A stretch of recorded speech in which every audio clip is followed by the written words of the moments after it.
Greetings, shalom. I got some scriptures in the description that came to mind. A couple in Psalm and Romans and James, I think.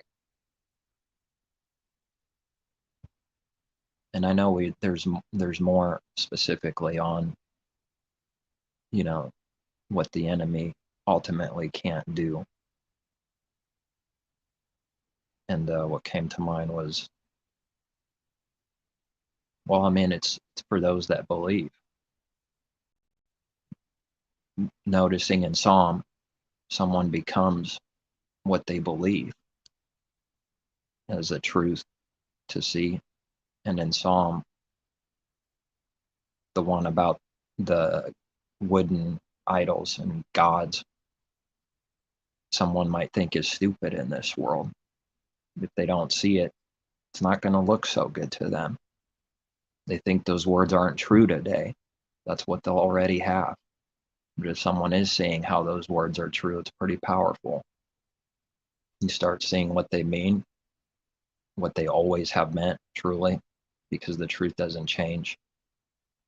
But that's his word. There's the letters now. He has to give us the understanding, what they mean, how they apply, how it works. Just like anything in the world, like a vacuum cleaner, because I'm looking at a small one right now. That's what came to mind for an example. There it is. And it sucks. That's what it does. That's pretty much all that it's good at, which cleans up something by taking it in, obviously, speaking the obvious. But it works a certain way. And then you could talk about how it works.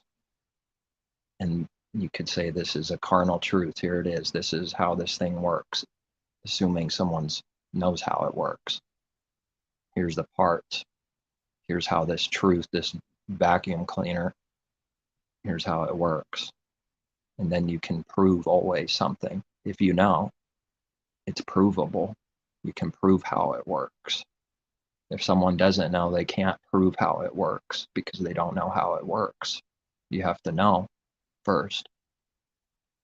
And to fix something, you have to know even more so how it works to be able to fix it. You have to really know how it works. And obviously that's a simple example, and it can get, obviously, from anything could be named, any example, start being real complex. The more complex, the harder it is to diagnose and fix a machine or whatever it is. There's going to be a bunch of things that have a similar symptom and they look the same in someone's mind, unless their knowledge is very specific and detailed for the small differences that are there. But if the knowledge isn't there, it'll look the same. It all looks the same. And then you say, well, this will fix it. Because someone thought whatever they're seeing in their mind, the cause fit that symptom. But there's a bunch of other things that fit that symptom because they look so close to the same thing. And they can sort of even have the same effect. Symptom. It's deceptive. That's what deception is. It's incredibly deceptive because it's so convincing. That's what makes deception deceptive. Being convincing, looking true, looking like it's right, is why the word deceive is deceiving, or why the word's meaning, deceiving, is why something is deceiving, because it's convincing. If it's not convincing, it's not very deceiving at all. I don't see how. If someone's not convinced at all, they won't be tricked by it. Whether someone knows or not doesn't matter, as long as they didn't think that's that. They didn't see that, so it didn't trick them because they saw something enough to see that, well, it's, nice try, not buying it. People say that a lot, actually. Not buying what you're selling, right? because you can't buy for real anything unless it's sold at the same time. So then when someone buys something, somebody sold it to them every single time that I can see. That's how that works. If somebody sold something, somebody else bought it. So you can't do one without the other. Otherwise, it destroys the meaning of the word buy and sell. Something has to be bought in order for its definition and meaning to be brought up and to be true. That thing has to happen first. And so often through lies, when someone cleverly gives their deceiving, lying teaching or doctrine or any lie, something, whatever they're lying about, anybody, anything, they'll just blow over all these different things that line up with truth, and someone gets deceived because they bought something they shouldn't have bought because they didn't see it. And once that step is completed, you can keep going on them. That was the big part, just sucking them in. Once they buy it, it's easier now to further deceive them because of the judgment, because someone got blinded, and now it's going to be easier to blind them some more because they got blinder. And seeing people do this and take advantage of people's blinding it's sick.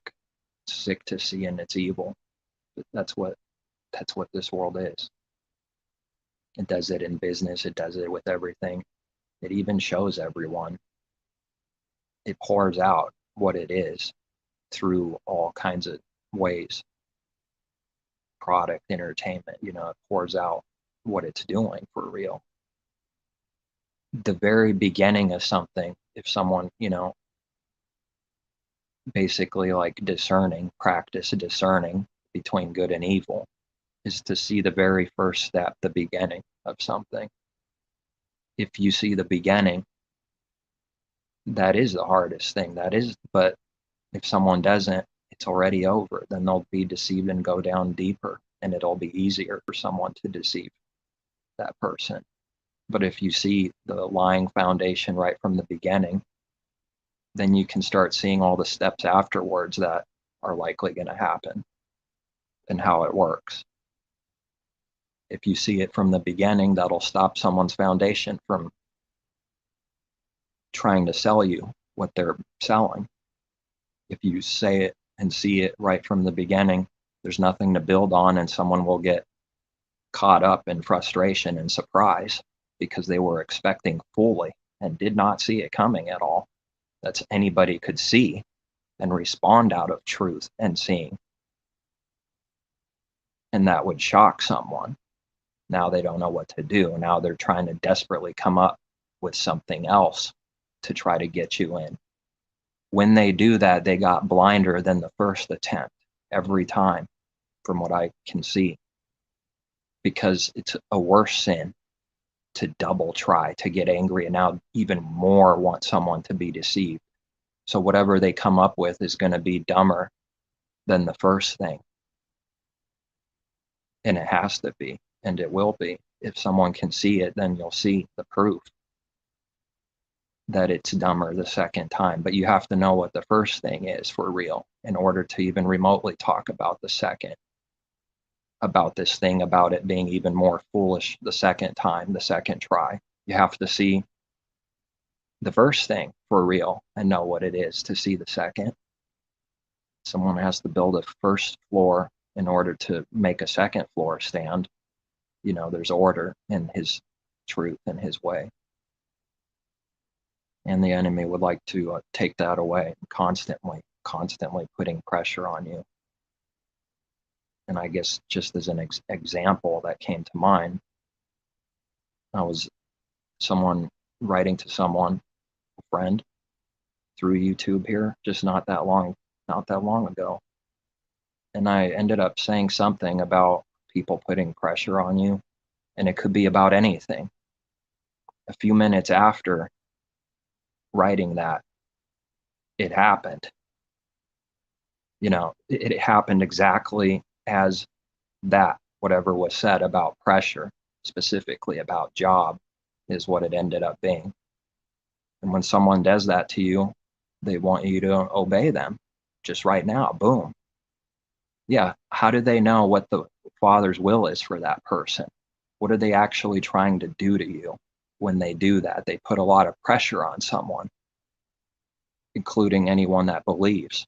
That's like Messiah being put pressure on when Peter says, let's see, what was it?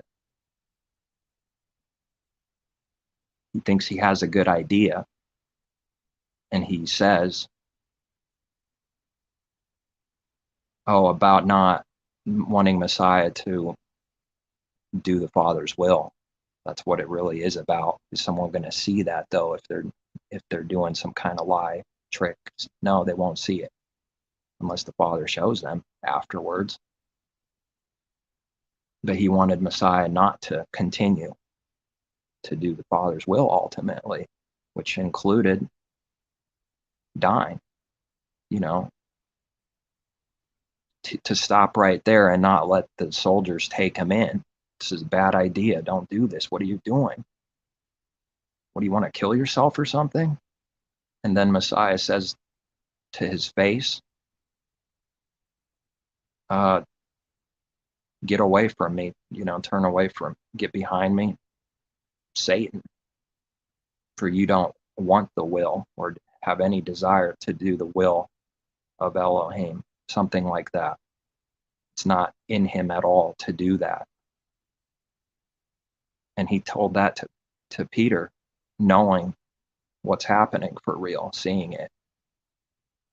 And he obviously just did the will of the devil right there to put that pressure on Messiah, to command him to do something.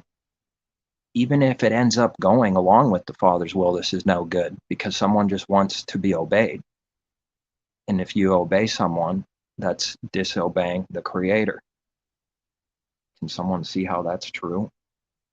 And it has to be, even if it goes along with what would make it more deceptive. If some snake prophesied to you on something that might end up coming true, but they want you to do it because out of that evil heart of wanting to control you, deceive you, get you to worship them instead of the Creator and obey them. Like we read, what do we read?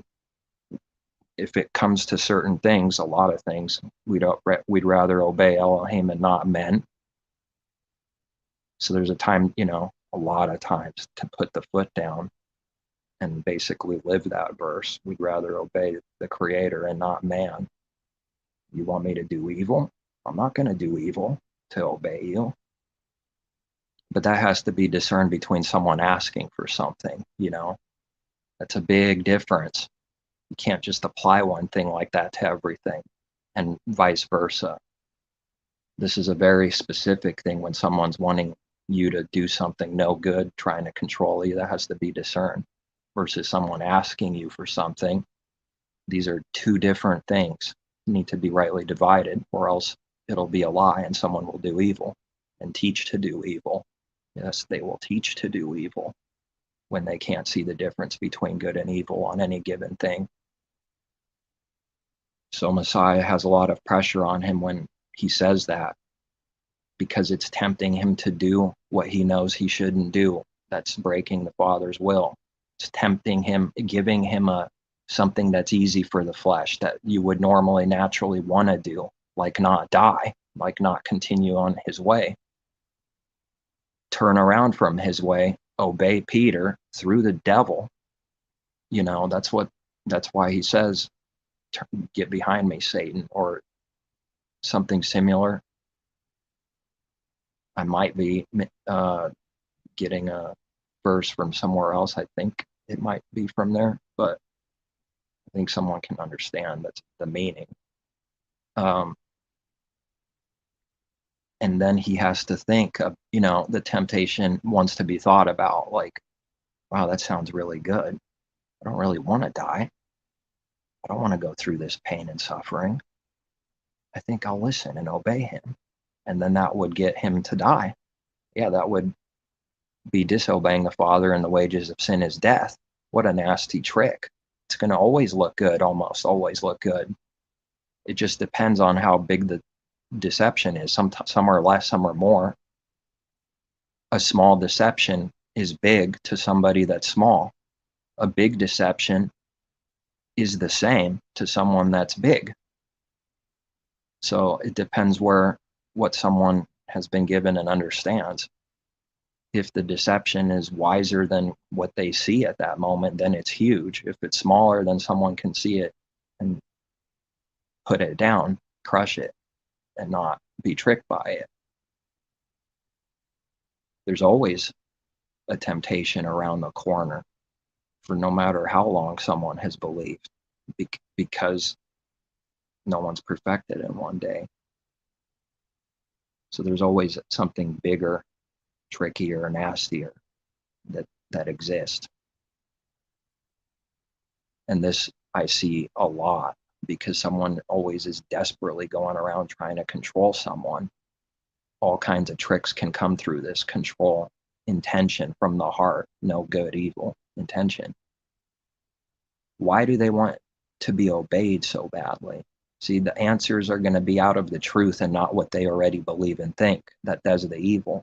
It's out of wanting to destroy you and wanting you to specifically do a certain sin that will bring someone down if they do, which is what they would like to see.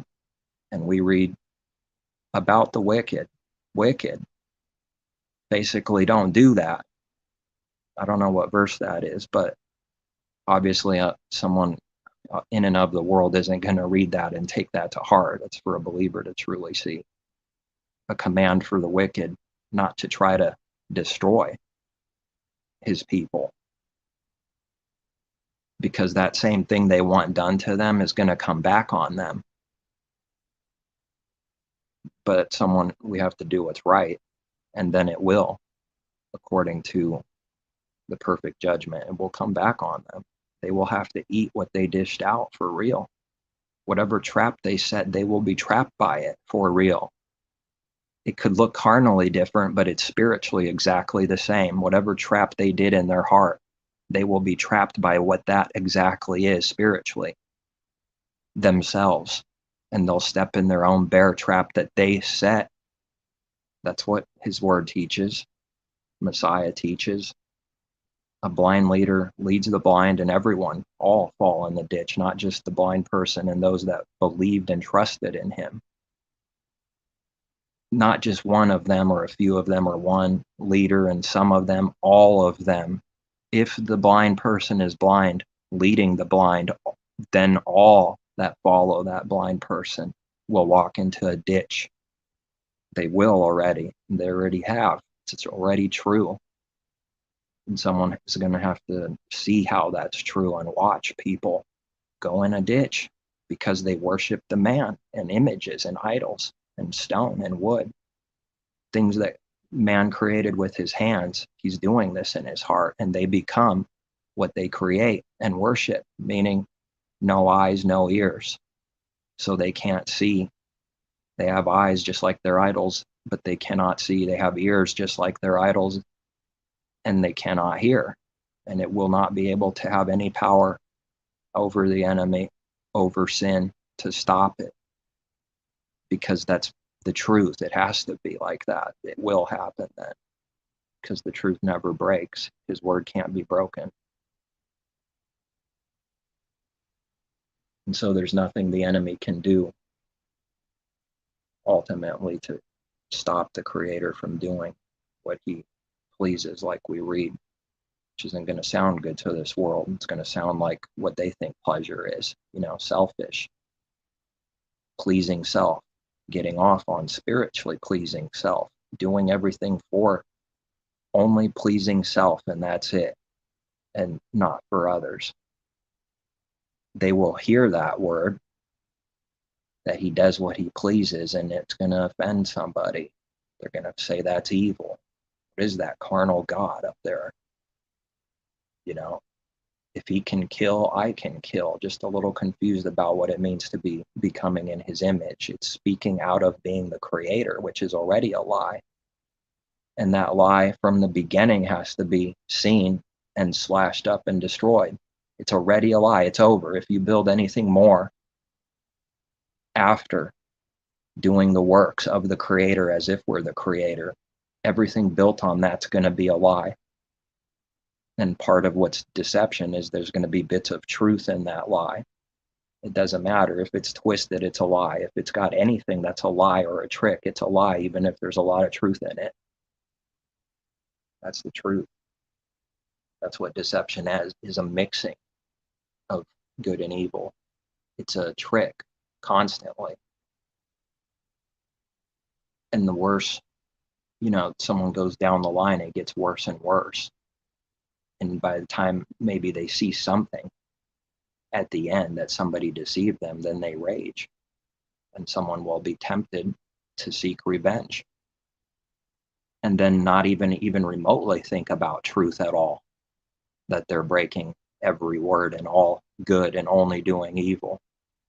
That his word that says don't take revenge. Don't say to self in Proverbs, I will repay, I will seek vengeance. Don't say to self there is always true every second of every day. It's never not true.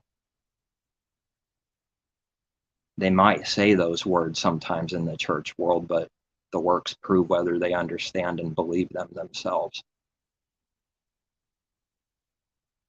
It does say a lot of words, even right words, but the works prove whether they deny themselves for what they claim and deny, meaning contradict and only do the opposite thing and break those words while they speak as if it keeps them.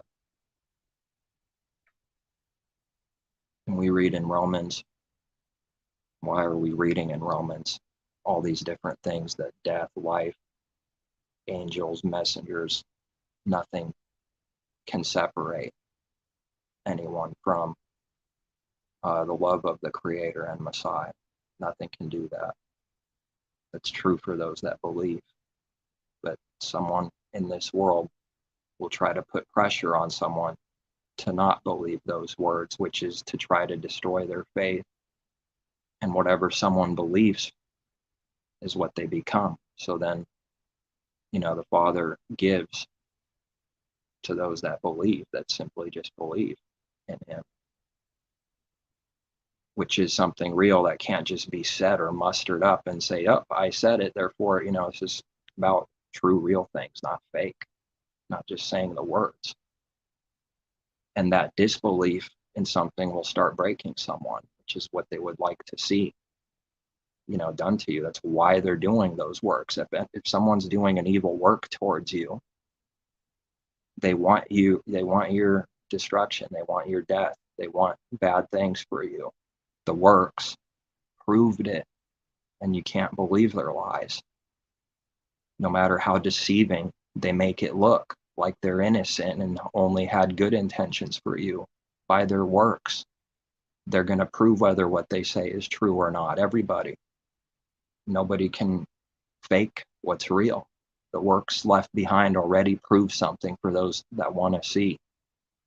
They will see then. It'll be given to them to see whatever the truth is and what lies are. And someone will even cry to make themselves look so convincingly real for what they desperately need to sell, because they just did a lot of sin and now they're in sin guilt. Now they're working out of debt, out of sin guilt, out of chains. And what they need to sell now is stronger and worse than the thing they did the first time, because now it's trying hard on purpose on another level to get you to believe another lie, that they're speaking truth, that they wanted good for you.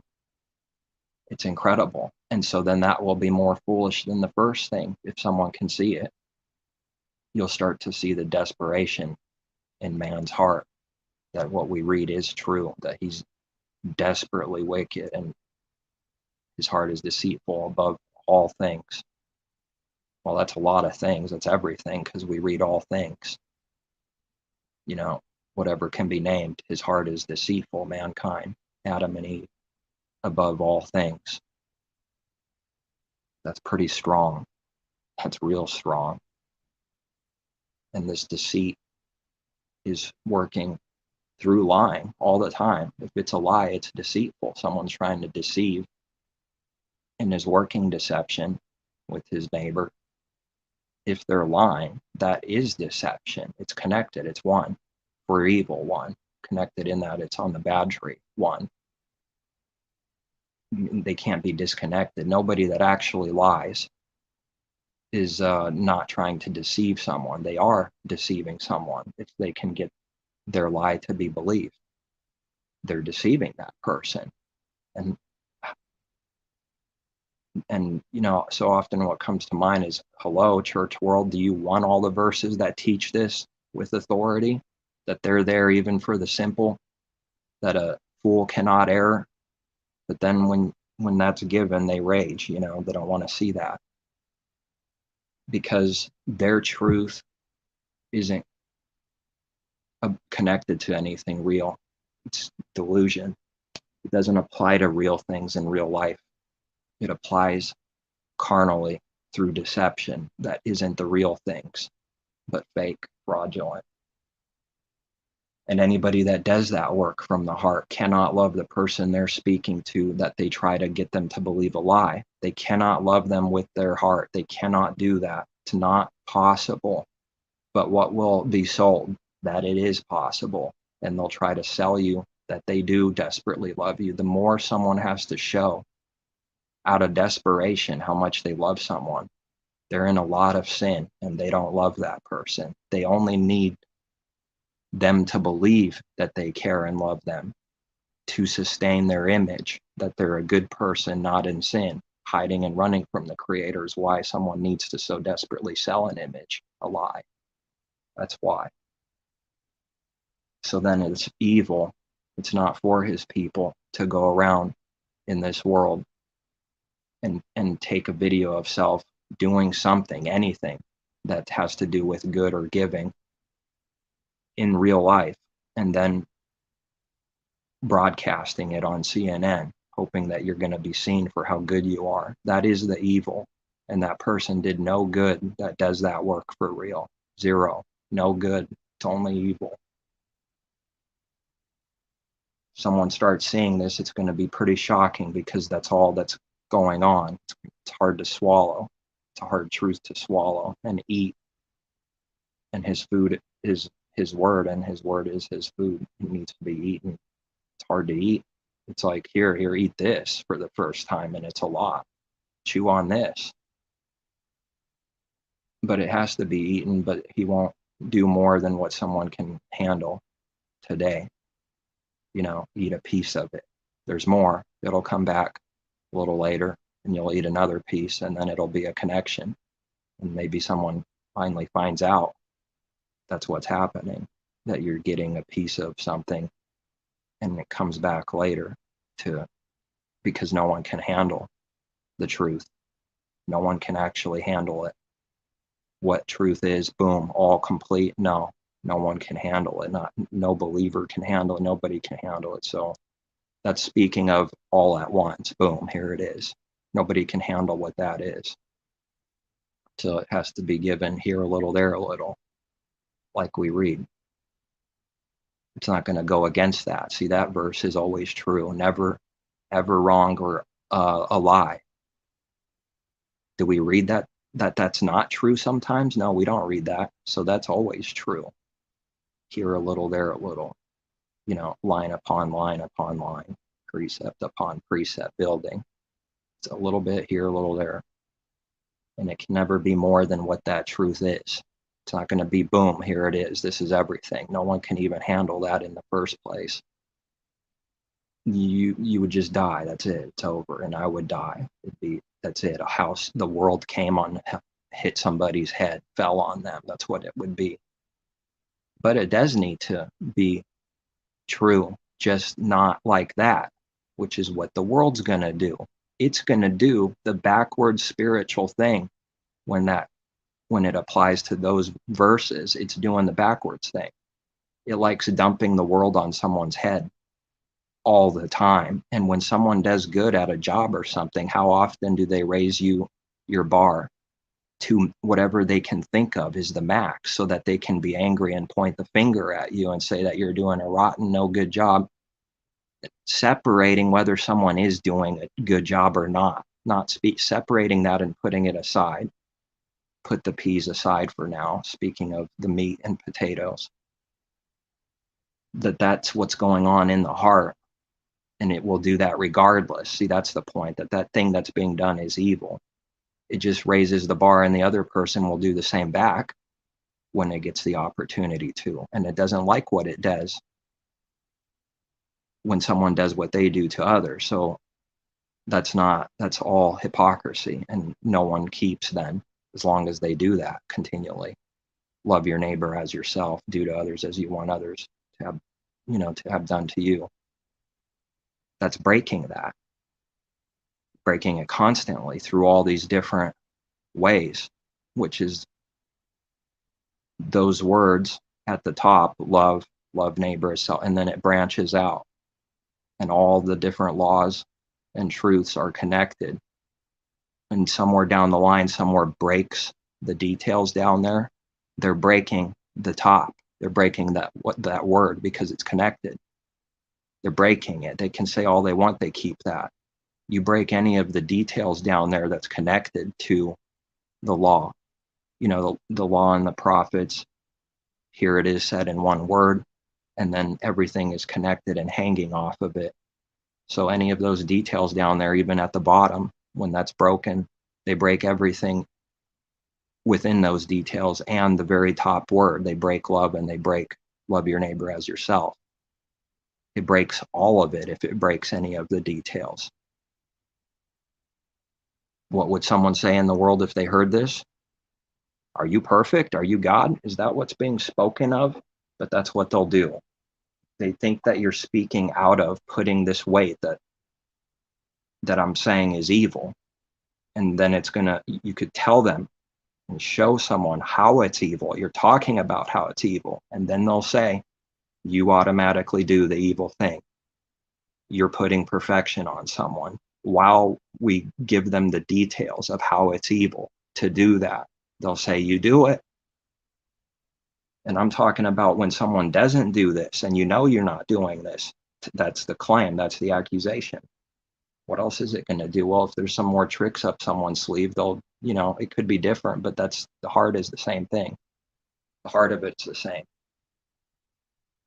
It puts heavy yokes and burdens and a giant world crashing down on someone and squashing them like a bug.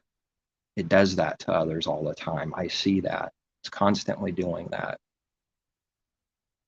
And so anything that's not planned through the true way, which is not really planning, it's just believing in the Father, that's it. And if someone does plan something, it's only according to his will, if it's his will, like we read. It sounds contradicting if someone can't see the meaning. It's not contradicting, but if that's all someone can see, then they're going to just say, well, his word contradicts, it's over, and they're done.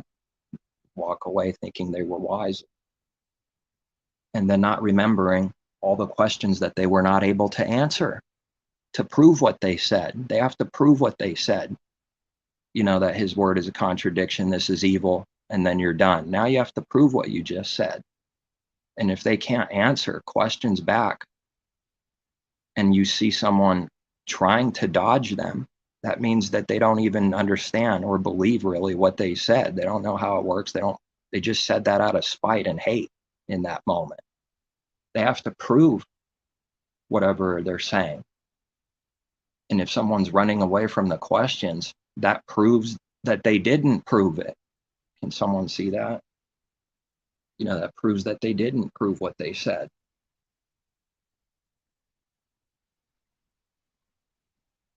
And if we don't know, then it has to be said, but someone maybe think, well, if I say I don't know, then they're going to be right in their own mind, and we're not playing this game. It doesn't matter what they think of you.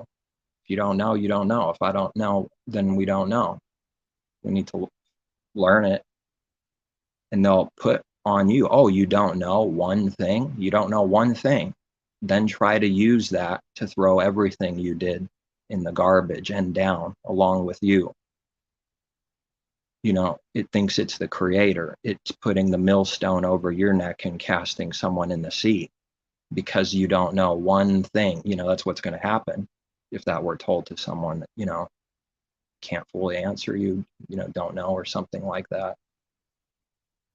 That proves now when someone does that, that proves that they put the heavy yoke and burden on you when they say, what are you you know, what are, oh, I'm mixing up the words now. When they demand perfection from someone and try to use one unknown thing to throw everything you've done and said down as evil and no good, proving, you know, all of that's evil, and that trying to prove the truth is a lie, that proves that they demand in their heart whatever perfection is, which is what the heavy yoke and bondage of Pharaoh and the Egyptians are. And that's seen carnally, that manifests through literal jobs and literal things. But it's a spiritual problem. It's a heart problem.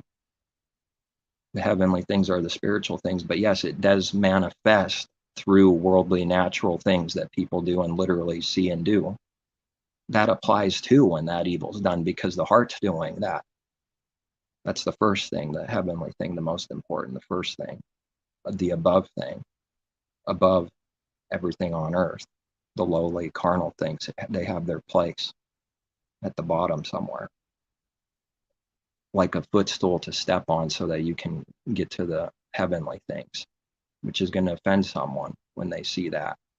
You don't think very highly at all of the things that they worship. They're not going to like that so much. You know, that's like what they're worshiping in that moment. That's their life. That's this thing right here, this moment. And you're, you know, and they don't see you worshiping it, which is not automatically doing evil like someone would think and accuse. You not worshiping it is evil to them. And so then from their perspective, it'll look like you think it's trash and worthless. And then they'll try to use that to make it look like you're trash and that you don't care about anything because you don't want to save the world like they do or some nonsense.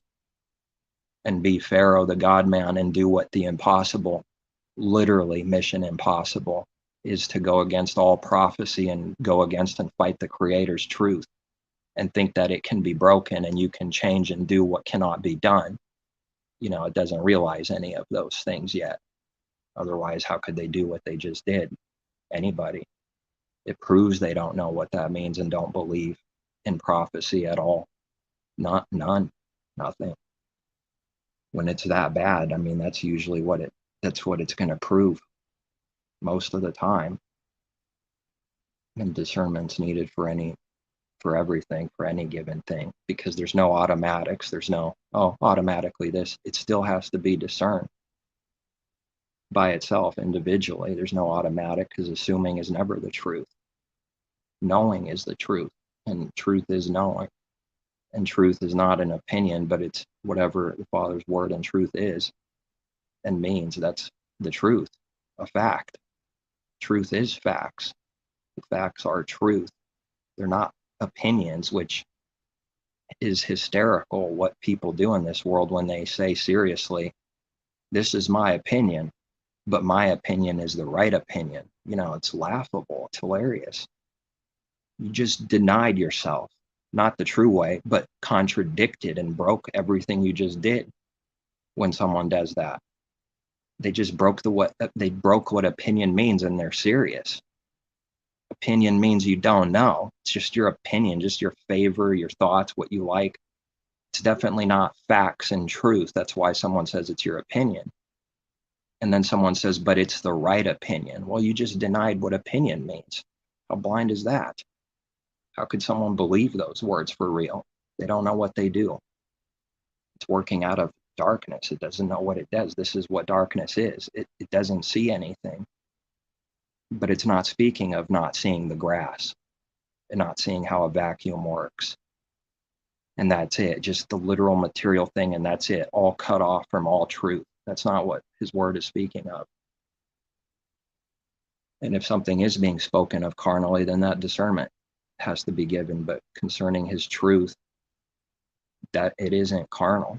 This truth is not carnal. It's not of the world.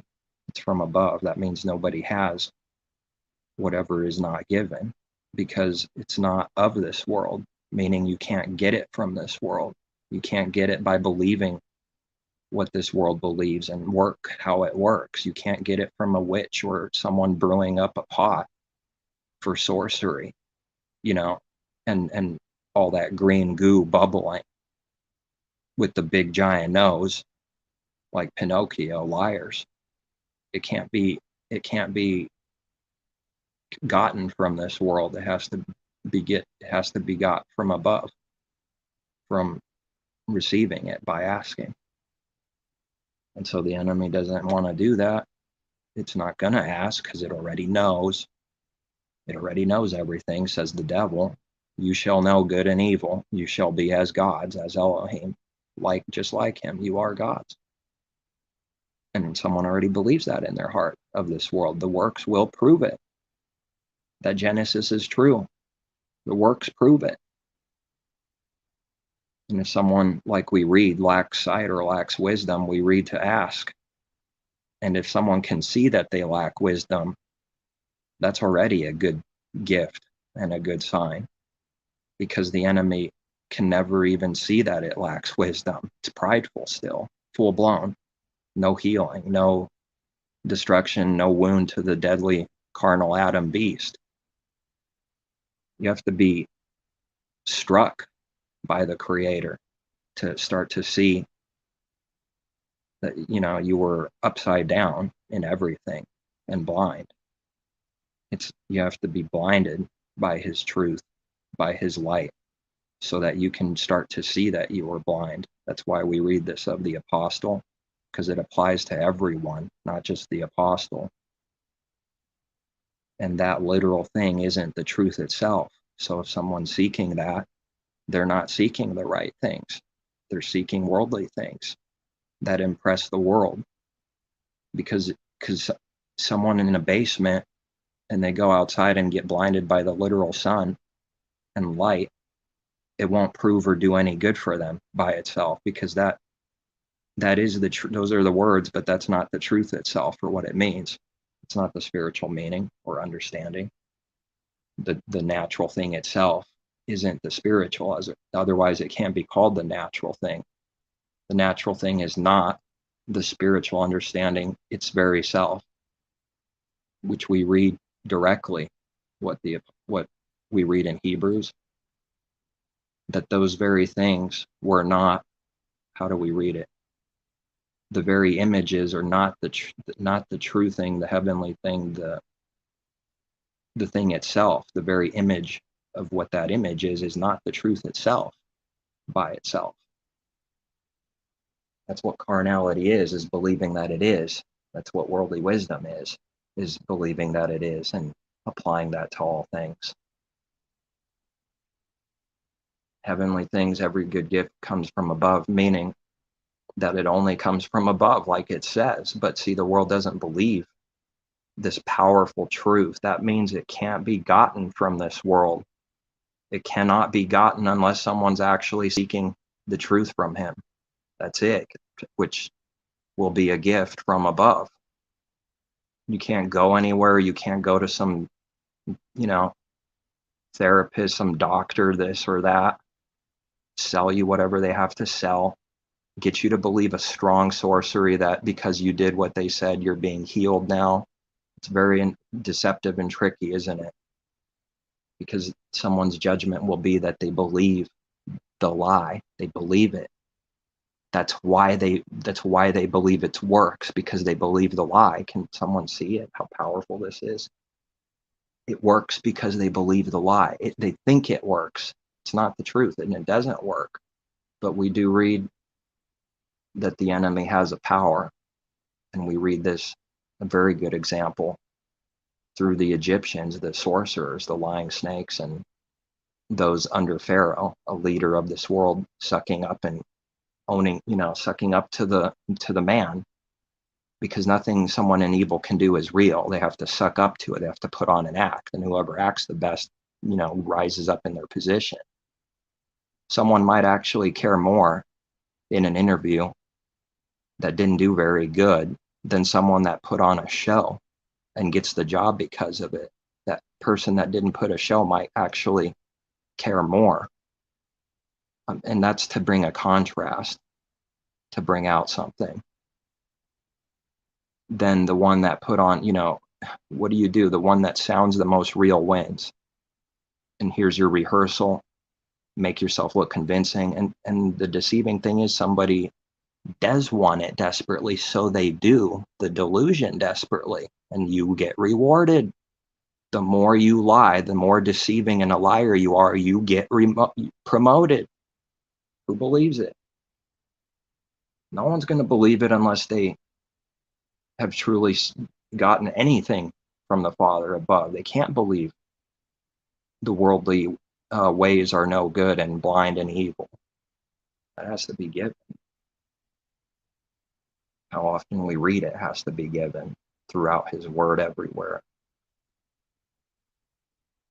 And that's what that came to mind earlier, this whole thing about, you get some teaching first and you say the words and it starts with a foundation, but you don't see all the details and deep things and reasons why those words are true in the beginning. You just see a little bit, milk doctrine, good foundation, true. Now he needs to show someone and prove the deeper things, why that's true, so that you have some meat to speak about and proof on why this is true. And if someone can't see all these things, and I don't mean all at once, but you have to talk like that sometimes, then they won't see how those words are true, and it'll be stupid and evil to somebody. And they'll think you're just doing evil and thinking about evil, and that's it. That's what they'll see. When if you don't see any of it, you're already doing evil that you don't see. That's how it works. If someone does not see whatever it is, they're already doing the evil in their heart, which is not to condemn. That's not the point either, but someone might try to throw the truth down and say, condemner, condemner. Once again, you have to talk a certain way that makes you look bad to this world, because that's what truth looks like to the world. Very bad, very evil. It would love to say you're putting a heavy yoke and burden on someone because that's all it's ever done. But it doesn't actually see whether someone does that or not. It just makes the blind accusation of what it does and who it is itself, and wants that to be true in their heart for someone, so that they can be right about the evil that they did for someone, being that and doing that, and being excited that they're right, which is what has to be put away for his people. Can't be doing that forever. Can't be wanting that forever. Got to be some kind of sign of growth, light, Father Spirit in someone. Otherwise, it's just going to be enmity and hatred towards him and all his truth, with nothing, no life, no belief. These are some deep things. And the deeper you go, the scarier it gets, and that's the truth. It gets more frightening down in those waters. Not to say I've dived in, but knowing kind of what that is, picturing it, seeing whatever, people that have done that, it gets more frightening down there, and darker and more pressure. Water, all the water above you squeezing you, more pressure, right? That's a fact. We can say that's the truth. That's a fact. Something the world could say right there in that moment and not lie about. See, that doesn't have anything to do with the heart, though. That thing all by itself, more water pressure on you, doesn't, even if there's the truth, that little thing all by itself, cut off from everything else, is not the truth. It's not the truth, even if it's true carnally, worldly, literally. It doesn't prove or disprove anything by itself. And the truth always proves something. If it doesn't prove something, it's not the truth. The truth proves things. It proves by its own nature, if you will, what truth is, which comes from the Father. He is truth. He is the truth. There's no lie in him. It already proves everything that it proves. It already does that. It already exposes anything that's not the truth by being the truth, because it's a contrast to whatever is against it. And since it's light, since he is light and gives us light, it shines in the darkness and proves and exposes whatever is a lie as a lie. It already does that because it is good. It is the truth. He is light. He is good. He's not evil. He already, that's how his truth and light, his gifts work. They already do that because it's a light shining. And how can someone go to a light bulb and say, wicked, and say that darkness is exposing light? Backwards, that's not possible. Darkness cannot expose the light. What does that even mean? It's stupid. It doesn't mean anything. It's a lie. It's garbage. No one ever turned on a flashlight and it became dark. What does that even mean? You need light to expose darkness. So then the darkness gets offended and envious and does all these things with its heart against light.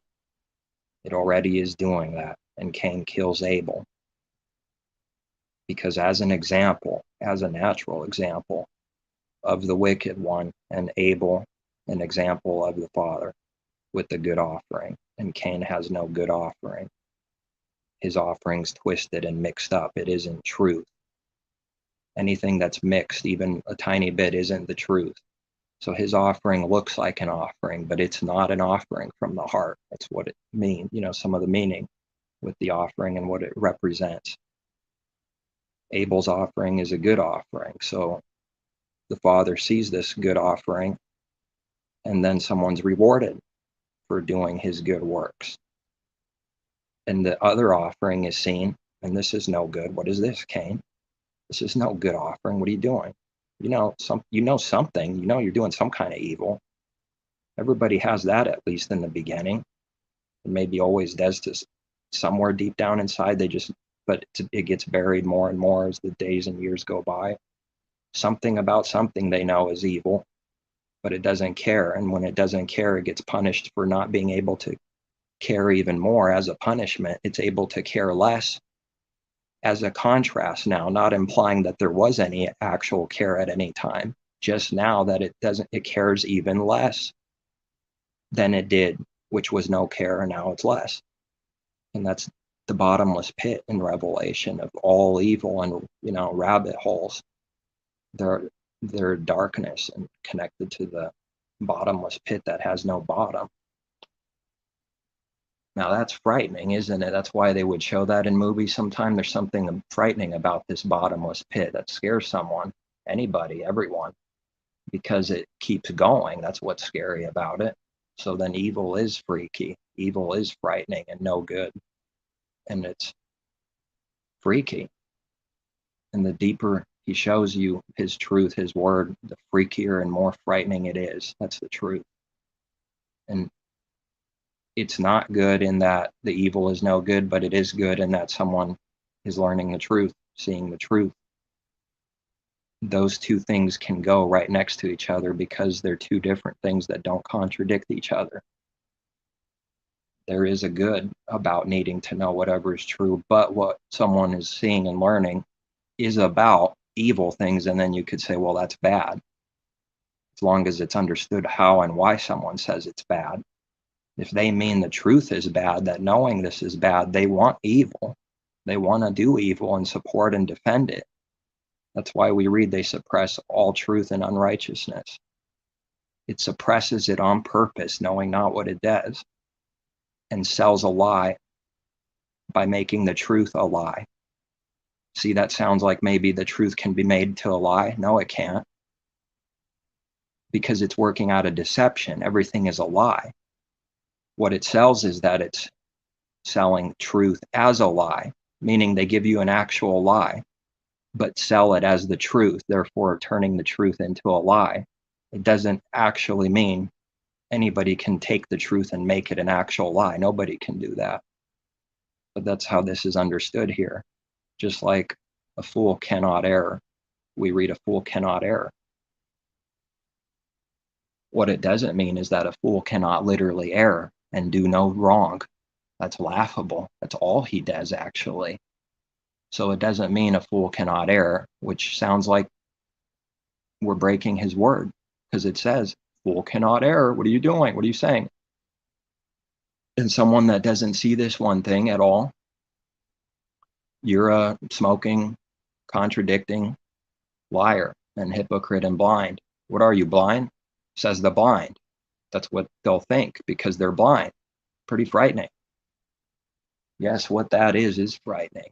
It's pretty frightening to say you're blind because they're blind. If someone says someone's blind, and that's what they determined, and they're saying that because they are blind themselves, that's pretty frightening. See? And this can be proven whether this is true or not, because all works, all truth proves something. And when someone starts getting some proof and truth, then they don't want to hear it because it's proving them wrong. And it's not even about, I'm right, you're wrong. It's nothing to do with this carnality. This is the only way that it works, is that someone receives truth. It's proving what they sold as a lie, what they think is right, as wrong. That's why someone gets angry, because it's proving them wrong. They don't want to see themselves. They don't want to see the truth and how it does this at all or have anything to do with it. So now it's got to come up with other things. And if it can't do anything in this moment, now it's devising plans against you. And it might even create a mini army against you to try to throw you down. And the Father's going to have to show you how he protects his people, which is not an easy thing that he has to show. You have to see his power. Watch them be flooded from his judgments for trying, if we do what's right. And then you have to learn from not doing what's right, meaning they'll get you down a little bit, which is what they wanted, and then you learn from that. This happened because I didn't do whatever is perfect and right. Now, trying to remember. Say trying out of belief, not trying of self, within self and trusting in self. But, once again, you have to talk a certain way sometimes that sounds like it contradicts something else.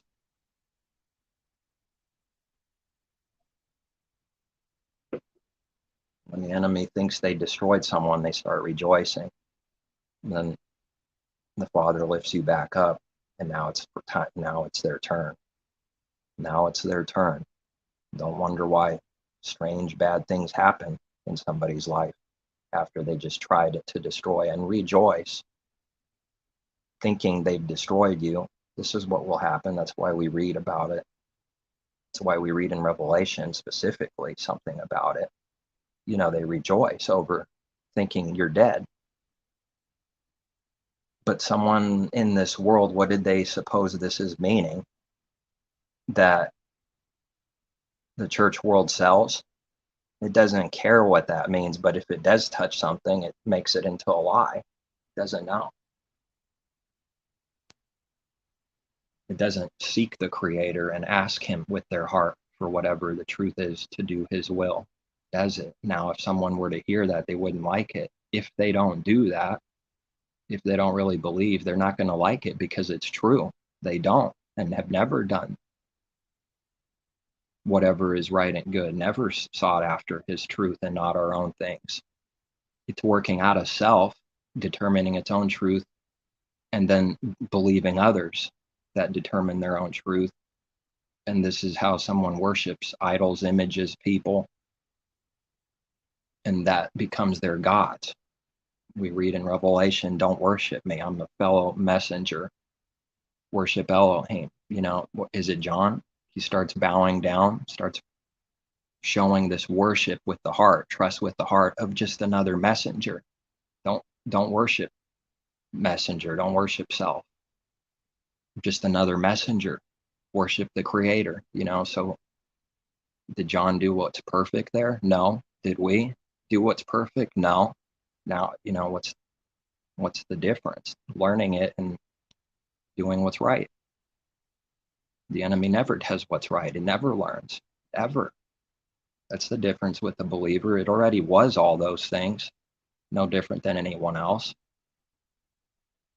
So then change is hated by this world. True change and what it is hated because they don't change. They only sell an image. And when they look like they love the truth, you have to watch out. They love the image and what they believe about what they're speaking of, which isn't the truth. And what they see in their heart isn't the truth. That's how they can look like they love his truth, because it's not. Because they don't see it and believe whatever it means in the heart, and they don't do those works. They don't. There's the word, and then there's doing it. And the doing lines up with the knowledge. They don't do it either. And when someone doesn't have anything to do with his word, at best only hears, then when the truth comes their way, they're going to be set on fire. There might as well be gasoline on someone, and the truth was the match, and they ignite and start smoking, like we read in Revelation. The smoke is real. It's happening. People spiritually smoke. You can see it. It's coming out of their pores. Pride comes out of the pores. It's smoking. You can see someone set on fire. That's his word. That's his truth. If someone can't see what these things mean, they won't see his truth. They won't believe it. They should ask. Are they going to ask for something not their way, but whatever only his truth and way is to receive, and not do our own things and make up our own truth, so-called, which we cannot do? If we do, it's already a lie, because there's no way for that. You can't be mocked. If we try making up our own truth, it's already a lie. 100%, not 99.99999, 100%. It's already a lie. It's already deceitful, with no good intention in sight.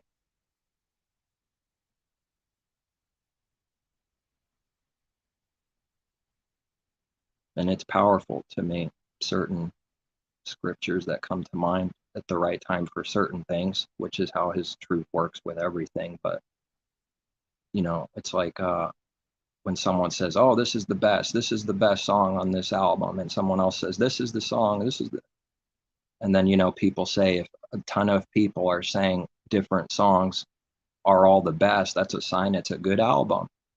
Well, I'm using that example kind of for his truth. It's all the best, so it's the best right now, and then whatever else comes to mind is the best, because all his truth is like that, good and perfect. Whatever comes to mind is the best. The 10,000th truth is just as good as the one under it and the one above it. It just depends what's happening, right now in someone's life. Certain truth comes out, is given to them, and that's what stands out right now. And then you see something about it and learn it. And same with all his other truth, all his other words. But the world's already working out of unbelief, and it always pitting self. So then it always says, we're not going to make it. That's what the Israelites do. And that's an example for us, so that we don't do that continually. We're going to get flooded by the enemy and everyone that's attacking. We're going to be destroyed, not going to make it. That is what has to happen in someone's heart.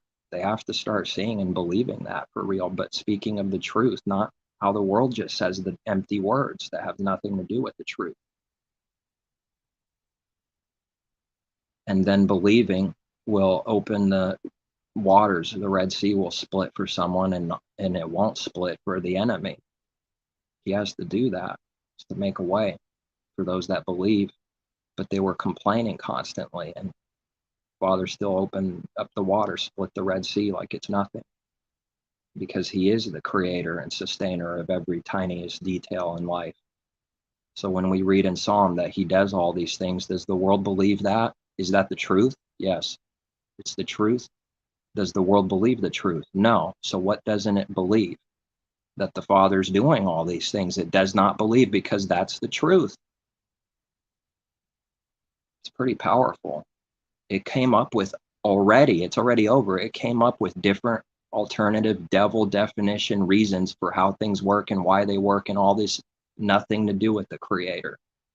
That's what the world believes in its heart. Forget what it says. The works prove what it believes in its heart. It talks a lot. It's a snake. It's got a big mouth. It talks a lot. Never does whatever it says or understands it. Doesn't care. Snake don't care about life. Just swallows life. Doesn't have anything to do with life. It's got venom. It wants to attack and poison you and see you die a little bit after. That has an effect. Those that believe, we read Messiah's words and promise that it won't utterly kill you and destroy you, even though they poison you and bite you. He's speaking about the only important heavenly things, about real life, not about carnality.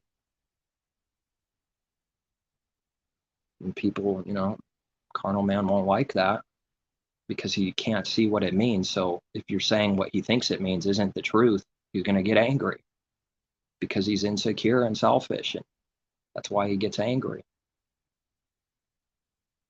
Everyone's done it already. This is what not to do. To the best of someone's ability that the Father's given them tonight. Of which, what time is it now? Yeah, it's 12:10 over here. So it's, it's a new day during the dark, during the night. That's a bad sign. I think it's, if the earthly things aren't being understood and there's blinding in earthly things, how much more heavenly things? And if someone can't understand earthly things that Messiah said, he said, how will they understand heavenly things? It's a question for a believer to consider, because who else is going to consider it?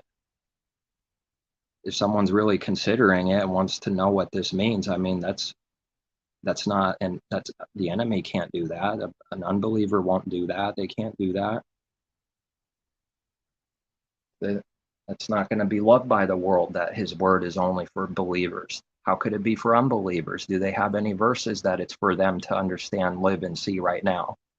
And not to say forever, but in this evil age, with understanding his prophecy and whatever we read, where is it for them to learn and grow and understand when they're at enmity and war with the Creator every day and his people? Where do we read that?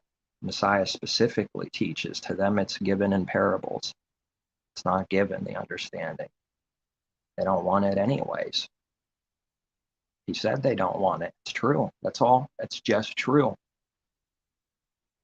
He would like them all to believe, to come. That's what it means, not to just like walk over and get near you, but to get near you, meaning what that really means, to get near, to be near through believing in the Creator and believing Messiah. Not literally get near me, but something like that. And he said, you would not. You would not. He's telling the truth. He really wanted that from his heart. He wasn't lying to them. They don't believe him. And he said, you would not, because they didn't. They would not. They're angry at him and hate him. They hate the Creator and hate truth. They have the wrong father for Elohim. The enemy, the Elohim of this world. That's a powerful verse right there. Of this world. So now, is the father of this world? 0. Is the enemy of this world? Only that. 100%. That's it. There's the line in the sand. 100 and 0. 0, 100. The Father is not of this world. The enemy is of this world. It's not mixed. That's it. That's what this world is, period. It's of the enemy. It only works out of evil. That's it. That's why we read to be in the world and not of it, because it's evil. It's for our own good. That is the only way. It's not speaking. His word doesn't speak out of the very selfishness and evil that is in mankind's heart. out of just wanting to get someone angry and destroy them. It's because it's true. That's it.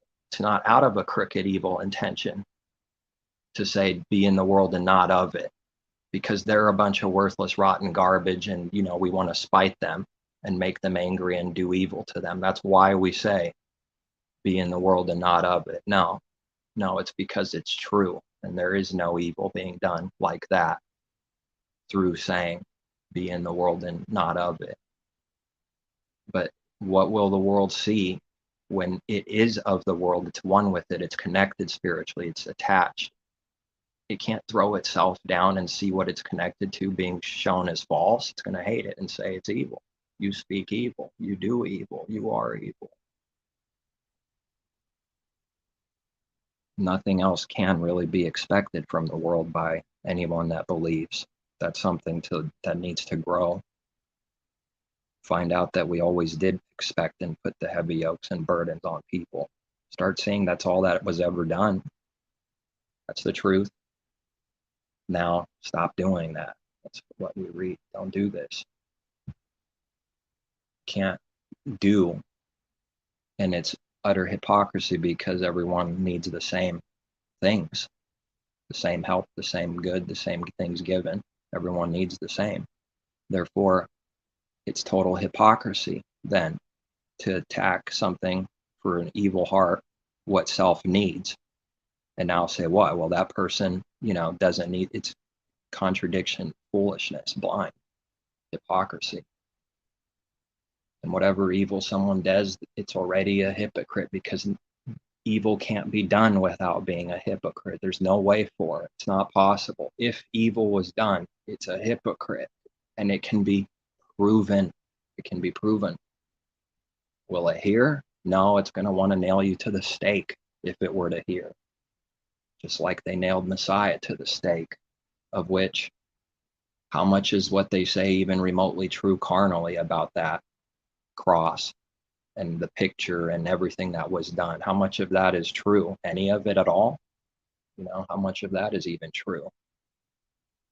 Everything the enemy's done is flipped everything around and made it backwards concerning the truth, and made the truth into a blasphemous image, including Messiah himself, turning it into a blasphemous image so that it can be mocked by everyone else in the world and attacked. So that's the work of evil, so that the truth can be made to look like a lie and foolish. And that's what mankind has done. That's what the religion has done. How much proof do people need in this world? What the religion has done, how much evil it's done, that it's only ever been that from the beginning. And it's never been some kind of good organization that gives truth and cares for others and does whatever his word means and keeps it and follows it. And it's never been that. Someone needs to tell you what to do, right? Go here, do this. This is where salvation is. You obey me. And then like we read, it gets off on someone obeying them. It's how do we read the apostle saying this? Being commended by men, but loving that worship, that obedience in the flesh, boasting in the flesh and loving that, all that stuff. Just because that's evil and that's what the world does not mean there is no good way. Now, what did Messiah do? Get me some water. Did he do evil? Well, if that's all someone can see is evil, then he commanded and tried to control the woman or this person or that person. See, if the good thing isn't given to be seen, the only thing left is evil.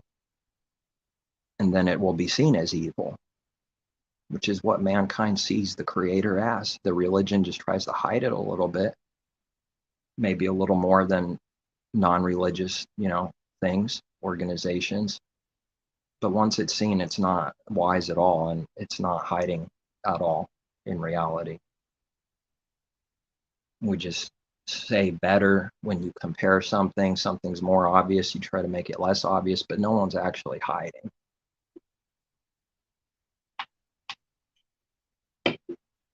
We read, where are you, Adam? I remember a long time ago, I've seen something online and found some website, some group, some people making comments, and they were doing evil over that. The simplest, smallest things, like the Father doesn't actually know where Adam is, and that was being made into a thing, straining at gnats, not having anything to do with the truth and what it means, not seeking it. Then there will be people that defend the right words that exist, and they get sucked into this carnality. It wants to draw you in. It wants you to do evil carnal warfare with the carnal mind and start straining at gnats and becoming blinder and blinder instead of seeing the truth and knowing it and getting it from him. It wants you to get down to this earthly carnal level and become deceived and blinded through doing evil to others and start fighting and attacking over nothing because of what someone's doing. They've turned whatever is good being spoken of, quoting scripture, they've made it void when this evil work is done. Now whatever's being spoken of is no good. It's not going to benefit someone and be some kind of blessing or something. How could it be if it's being used evilly? So his word can be handled evilly. And not just it can, that is what's being done the most. It's handled evilly. It takes his sword and starts cutting heads off, condemning and being condemned themselves, attacking, using his word to attack others and destroy people and stick them in the gut and cut their heads off. That's what it looks like to me, with the natural picture of his word, taking his sword and using it for evil. That's what's being done the most. That's what the religions do. It just makes itself look good so that it's not suspected. But look at how much enmity there is against religion by the world. Even though they can't see what they need to see, it's already hated and it's not hiding anything. Non-religious people hate religion so much. Are you kidding me? Even that's being hidden to some degree, but in some areas it's not hidden so much and someone makes it known what they really believe and think of religion. But out of evil, out of not seeing the truth at all, but attacking back and doing the same evil back, cutting heads off once again. If someone cuts heads off, how are they any better than the other person that cuts heads off? They end up being the same thing. The hardest thing to do is to do good. That's the hardest thing always, because we've never done it of self. And he has to give the strength to even be able to do it, but it'll be hard. It's going to be hard to do it. And then it gets better, but then something else comes up that's hard that you didn't know about. It keeps going like that. Next thing you know, you're doing things you've never done before, like constantly. But it becomes normal to you and you don't even realize it until he shows you. And you don't realize how much different that looks in the world. And that's why the more someone grows, the more someone will be looked at like a monster that wants to be eaten up, because those works aren't being done. Next thing you know, then he's getting you to do even more good works from the heart, which isn't to be sold, which isn't to be, here's how it looks, this is what you do, here's my 10-step plan on how to look righteous and look good. It's nothing to do with that. These works of the heart can be seen by people that don't believe. They'll still see some kind of works. And that work will expose their evil works if it's good works, and they won't like it. And we read that they can be seen, but this is a specific understanding that's different from being blind. The light representing the good works can be seen by men, can be seen. Like someone throwing a rock, it's some kind of work that can be seen, but it's not understanding or believing it, but it can be seen. So when it's seen, it's shocking because the world's not doing it. There is no incentive, carnal, worldly, selfish incentive to do good in the Father's narrow way. From the world, it will not come. We will only be worldly hurt for doing good. That's why his way is perfect. That's why we read it's perfect. There's things that make it perfect. Well, there's one of the big reasons, because there is no crooked incentive. It's literally perfect. It's perfect, which means it's perfectly 180 to what the world is, and it will hate it. So if you see the work of someone expanding like a balloon, using his word to, fill the balloon up with money, that's not good. That is not a good sign. There's no way to actually do good while doing that evil. They're only doing the evil work. That's it. But they already sold, and people will believe it, and they will believe it themselves, that why they're doing what they're doing is for good, and because they care and love people so much. That's what's going to be sold and bought by the world, knowing, though, anybody that can see and believes. It cannot be done. They can't actually be doing good if they're doing that work. They can't be filling up like a balloon with money, selling his word as if it can be sold. It cannot be sold. We read specifically, and this is always true, never untrue, buy his truth and do not sell it.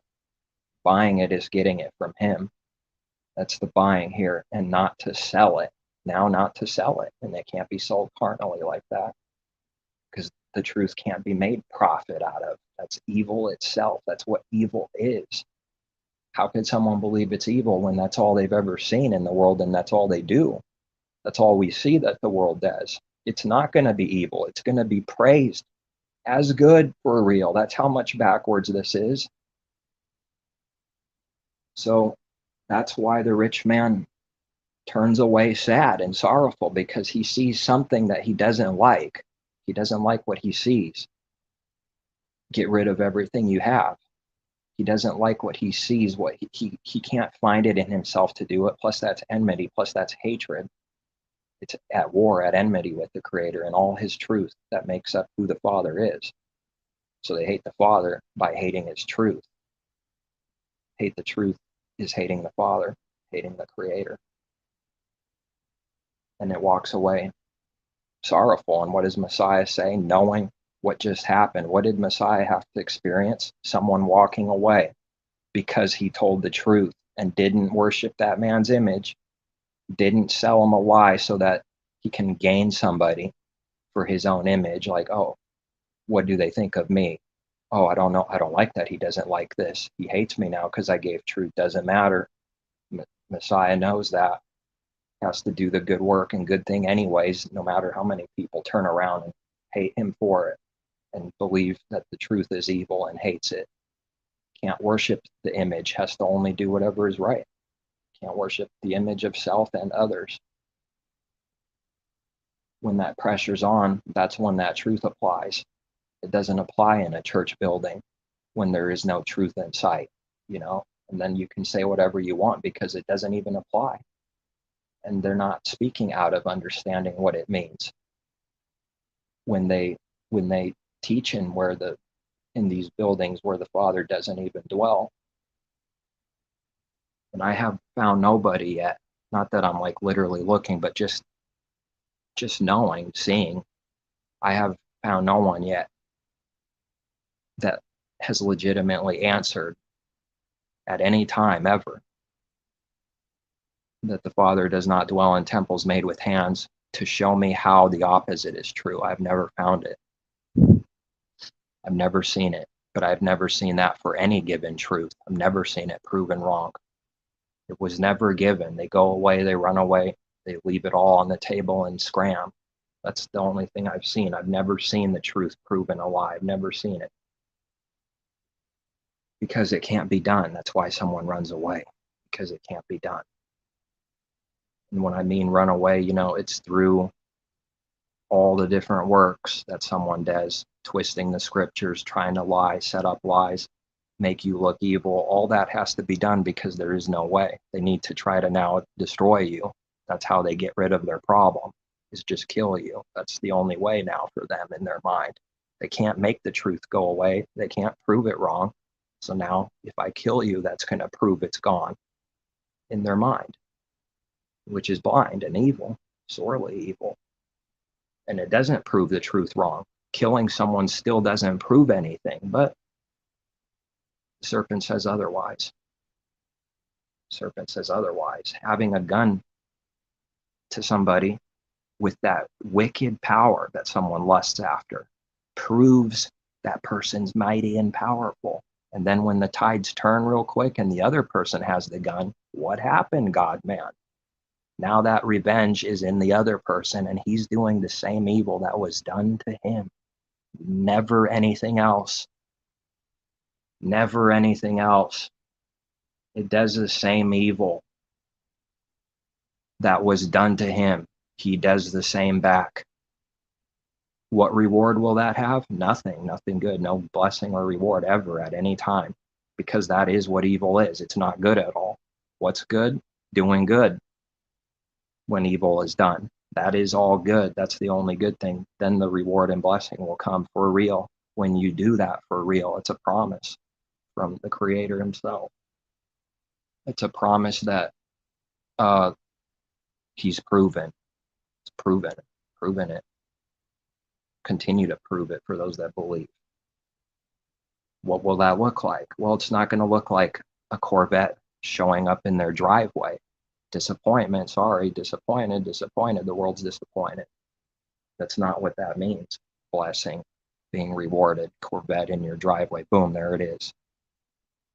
That's a little bit of what it looks like as, receiving a gift, it kind of looks like that. It's not that though, at all. Not that worldly thing. His blessings can only be seen by those that it's been given. Because anybody else, how do they know what they haven't received or been given ever? Do they want that? Well, that's going to make it, the world angry, because what do you mean? You're saying we don't have something? Yes. You don't like that truth? You'll never have it if you don't like that truth forever. Don't expect it. Don't expect good. Don't expect any blessings. Keep believing that Corvettes and more of whatever someone thinks is blessings, keep thinking that's blessings and lying to self and going down the spiral of delusion and being blinded even more. It calls carnal, worldly things blessings, which is the natural, which is the first thing, first the natural, then the spiritual. Carnal man can't understand what blessings are because he can only understand carnal things because he's a carnal mind, or she. It doesn't matter. That's who man is first, carnal. Abraham can only understand what the world calls blessings, which is the first thing, the natural, which is not the true heavenly blessings. Just a shadow, an image, a type of the true, that it can look something like. So he receives what the world's receiving and thinks it's blessed. What does that make Abraham? It makes him a carnal man, like everybody, no different. There was no way before Messiah. There was no spiritual truth or man that man could receive and understand, because it wasn't given. Because it was first the natural. That's why we read that. Not the spiritual first, but the natural. Afterwards, the spiritual after the natural. And he's given land, possession, riches, valuable things, sheep, animals, and these all mean something. So what would be a one blessing that's not carnal and worldly? Well, it's to actually have another believer as a blessing. That's what, one sheep. That's a reward. And that can't come unless someone keeps going, keeps wanting to do the Father's will. It'll never come for someone that turns around when things get a little difficult, like Job. That family's dead. But is that what he wants? Death, so you have to keep going to receive the true blessings, the true family, which is what Messiah taught, because his word teaches, the Father's word teaches this. Messiah taught the spiritual meaning and truth that his word always taught, that everyone under the first covenant never actually understood or knew. It wasn't for their admonition. If that was the truth all by itself, and there was no heavenly higher truth Why do we read it was not for their admonition? How could his very word not be for someone's admonition? Isn't it the truth? So that's what's being spoken of there.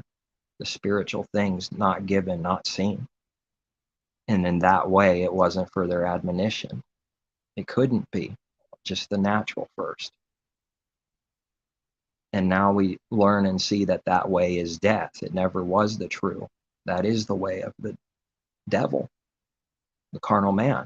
To be carnal is to be of the enemy. In the heart, spiritually like Sodom and Egypt. Jerusalem was spiritually Sodom and Egypt. The heart of the enemy, of evil. The heart no different than someone outside of Jerusalem. All these things have to be in order and understood, or else it's going to be a massive lie and contradiction and actual lie.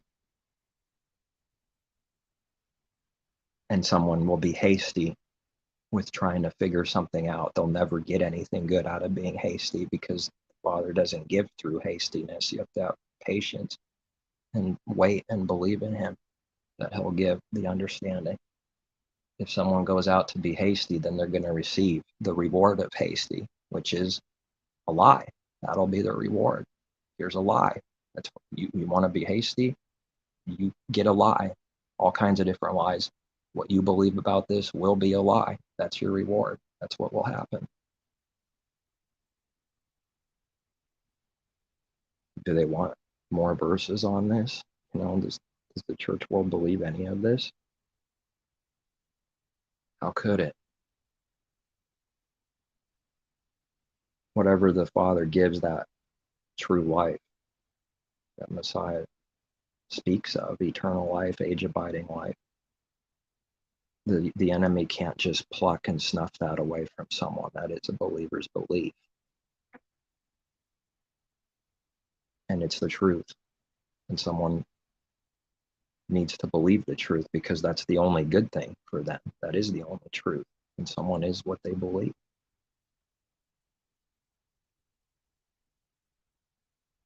Only wanting good and working out of that for someone takes an incredible amount of constant learning and chastising and being wrong so many times to start doing them for real, and finding out that self was only working out of selfish gain for self and self-pleasure.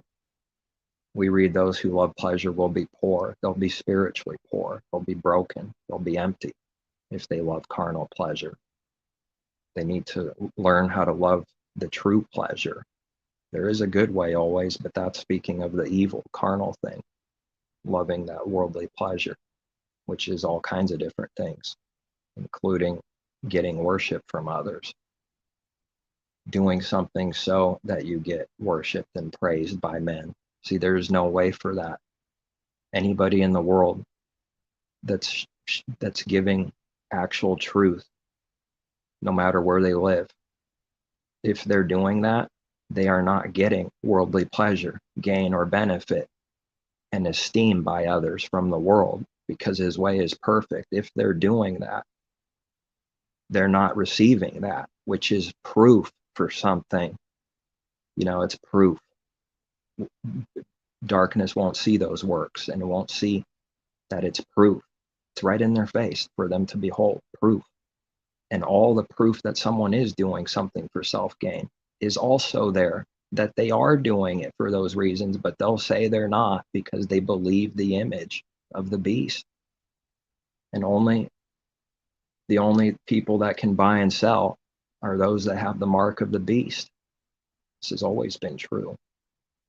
What do they say? What do they teach in the church world? Do they teach the truth? Then they make his word to no effect and void if they don't teach the truth, but they lie. That means they want others to be destroyed, just like they are. They're deceived and being deceived and deceiving others constantly. That's carnal to think some physical, literal flesh thing proves or disproves something, then that's the understanding. A literal mark is not the understanding, even if it manifests in some way at the end. it's still not the understanding. It's not the heavenly understanding. It's just like murder manifesting. The murder is in the heart for forever, since the beginning, in people's heart. Way before anybody ever killed someone, the murder was in the heart for sure. And so then it's the same with the mark of the beast. This is constantly being broken and done, exactly what we read in Revelation. Whether it manifests physically here or there, it doesn't matter. The truth is still true. And I'm not saying it won't manifest, which is a frightening thought, which is what the world seems to be focusing only on, is only carnality. That's not doing them any good, not learning any of his commandments and what good actually is, and constantly doing all the evil that they can read about every single day, but it's focusing on the mark of the beast, some one carnal thing in their mind, carnal, while it does all these other massive evils and sins and swallows camels. It strains on gnats and lifts them up to the highest mountain as something big and important. It lifted up a small thing, therefore it's doing evil, because that small thing needs to be in order and be seen as small compared to the bigger things. So it takes the small things and makes them massive, and swallows the main important things as if they don't even exist, like gulp, swallow camels. That's Messiah's words, saying that you swallow everything that's important and big about the law and truth, like a snake swallows its prey and has no regard for what it just swallowed. It just needs to fill its belly. So it swallows it, showing no care at all in sight, no regard at all for those things, which are the big things. It doesn't care at all about it. It cares and makes big, carnal, small, lowly, earthly things, and makes them to be the grand, huge, big things in truth. And someone keeps lying to themselves when they say they've learned this and they've learned that. It's a good lesson, and they're only talking about carnal things. And then you see them do the same thing again, proving they didn't learn anything. And then they don't even realize they did the same thing again and again and again and again. This is a good lesson. This is a good, that's when someone speaks and then they try to talk about God or something because of that sin guilt, because of trying to cover and hide its sins constantly. Now it needs to sell an image to you that it loves God. And then it keeps doing all the no good things constantly, even after saying what it says. Never learns, never changes, but it's always learning, ever learning, never coming to a knowledge of truth, meaning it always looks like they're learning. It makes a show for its learning and caring, but never coming to an actual knowledge of truth. Pretty powerful. The learning here, like earlier, isn't actually learning. It doesn't mean someone's learning when we read ever learning, never coming to knowledge of truth. There's a meaning for that, and it doesn't mean literally that they're learning. No, they're not learning. That's what it means. It means exactly the opposite of what it says. That's to be, discerned.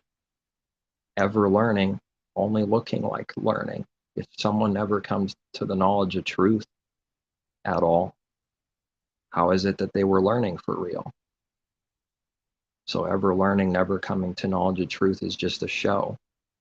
It's not real. It just looks like someone's learning, but not actually learning and coming to knowledge of truth. That's a masquerade. That's a sheepskin over a wolf. That's what it's doing. It's not going to ever be in agreement with the truth. It doesn't delight in truth. It doesn't speak or want to speak about real things in truth. It wants to speak about the worthless thing, the delusion, the fake thing, the fraudulent thing, and put that up on a pedestal. And that's why all these false doctrines that the church world has come up with, that's the foundation. They're important to know what's false and know what's true, but it gets built from there. It gets a lot deeper than those doctrines. And these doctrines have to be seen for what they are and what they mean, and why someone would believe that and why they believe it and think it's true. Someone doesn't actually care that's blind. They don't have any care in their heart. There's no actual care at all for his truth and whatever is good. It just makes a show for it. And anybody that has to make a show for it is proving that they're empty and have nothing inside. That's why they have to show it, to cover that they're empty. That's why they do what they do, to hide and cover that they're the opposite of what they're showing, to make it look like they're not what they really are, is why that cover in front exists. They show you this in movies too, when everyone looks so tough, but then they show you a moment where the person's shaking now. That's right, he's shaking. That's how much fear there is, cowardly fear. So then when things start not going its way, the way it thought it would go, what is proof that someone is violently loving their life and desperately trying to save it and only cares about self? What is the proof? What are the works? What does it look like? Doing evil to others, cutting someone's head off, desperately needing to go and kill someone. That's proof that someone's a coward, shaking inside, violently afraid for their own life and only loving their life and caring about their life. And that's it. First, above all things, it loves itself. That is the devil's way. That is the backwards way. That's not laying your life down. That's raising it up and trying to stay alive to the max, which is in the beast. That is being alive in the beast, in the devil. That's the proof. When someone has to go and punch someone out, it's because they're cowards. It's because they have to do that to try and show how much strength they have, because they don't want to be eaten by other wolves in a dog-eat-dog world. And they're stuck in their evil. And because someone does one evil, now they have to do the other. And then they'll justify it all. What would you do? What would you do? Then tries to get you to set up in some kind of fake situation and fake reality and image to try to get you. What would you do? Would you kill someone if it was, is that the right questions? Is that the questions? I'm not worried about that. Someone shouldn't be worried about that believes in the Father, just trusting and knowing that he works his way and that his way is perfect and he'll make a way for whatever it is at the time, and that it'll just work out, and not worry for tomorrow and not worry about something like that, like the world does constantly, and its works prove it. Works prove it. Someone shows their faithlessness by being worried about all kinds of carnal, worthless things. That's what has to be built up. That's what everyone is first already. But it's nasty when someone sells thereof the truth and believe, and those are the only works it does, is the works of the world. Then that's pretty nasty. That's a big lie to people. That's selling the truth, which can't be sold, and turning it into a lie and saying it's the truth, and lying to people about their very own belief too. Not believing in the Creator all, but selling that they do believe. Why would someone do that? Why would someone do that? Does it have to do with his truth about Adam and Eve covering themselves? And there's a need to cover some self in sin. There's always a need because of the judgment. That's always true. Why would someone do that? To cover and hide their sins, which is to be cowardly fearful of everything, of the Creator. Shaking. And the Father says, "Where are you, Adam?" To the shaking children that think they're strong and mighty and tough, that cover themselves. And they're not so strong and tough and mighty after all. And it's okay that they're not, but just acknowledge whatever the truth is that lines up with his word. That's it, which is everything, no small thing. But as long as the world and the many, the 99 that don't need any repentance, yes, they do. Once again, the 99 in their mind don't need any repentance through pride. Therefore, the Father doesn't see repentance because they because it's not there. And there is nothing to heal because you say you're okay. Someone says something, that's what they said. Whether it's true or not doesn't matter. You take someone for what they said and you do accordingly. That's what the Father does. As long as someone says they're good, they don't need any healing, they're covered, they're the 99, the many, the saved of the world, 99. Occasionally there's one lost person, sometimes backwards. The one lost person is acknowledging the truth for what he is. That's why he's lost. Now he could be lost for real because he acknowledged it. Now he could be healed for real because he acknowledged the truth. Everyone else that's lost says they're not lost, therefore they're not lost. There's nothing to heal. That's how the Father works. It's for a believer to know. The world won't know it. They don't want to know. They don't care. It's for a believer to know. That's how he works. Even though he's sovereign, that's how he works. If someone doesn't see how this is true with other things, then they should ask him. Because someone in religion, some random person is, that can't be trusted, that's in and of the world, isn't going to give the truth, doesn't care. It's going to give you its carnal serpent wisdom that it lusts after, that Adam and Eve lust after, to make oneself, to make self wise, to look wise for self, out of self, and appear wise is what the temptation is. Lust of the eyes, lust of the flesh, pride of life is that knowledge, is wanting to look wise. It draws someone in like candy to a little kid, or something way stronger than that as an example, but it sucks someone in to believe those lies, that this is wisdom, that this is truth, and it's nothing but lies. That's it. That's the tree of knowledge of good and evil, is the evil itself. All of that's evil. A nasty, deceptive trick 24/7.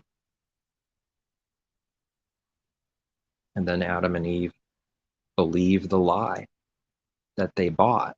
They believe it. That's what happens.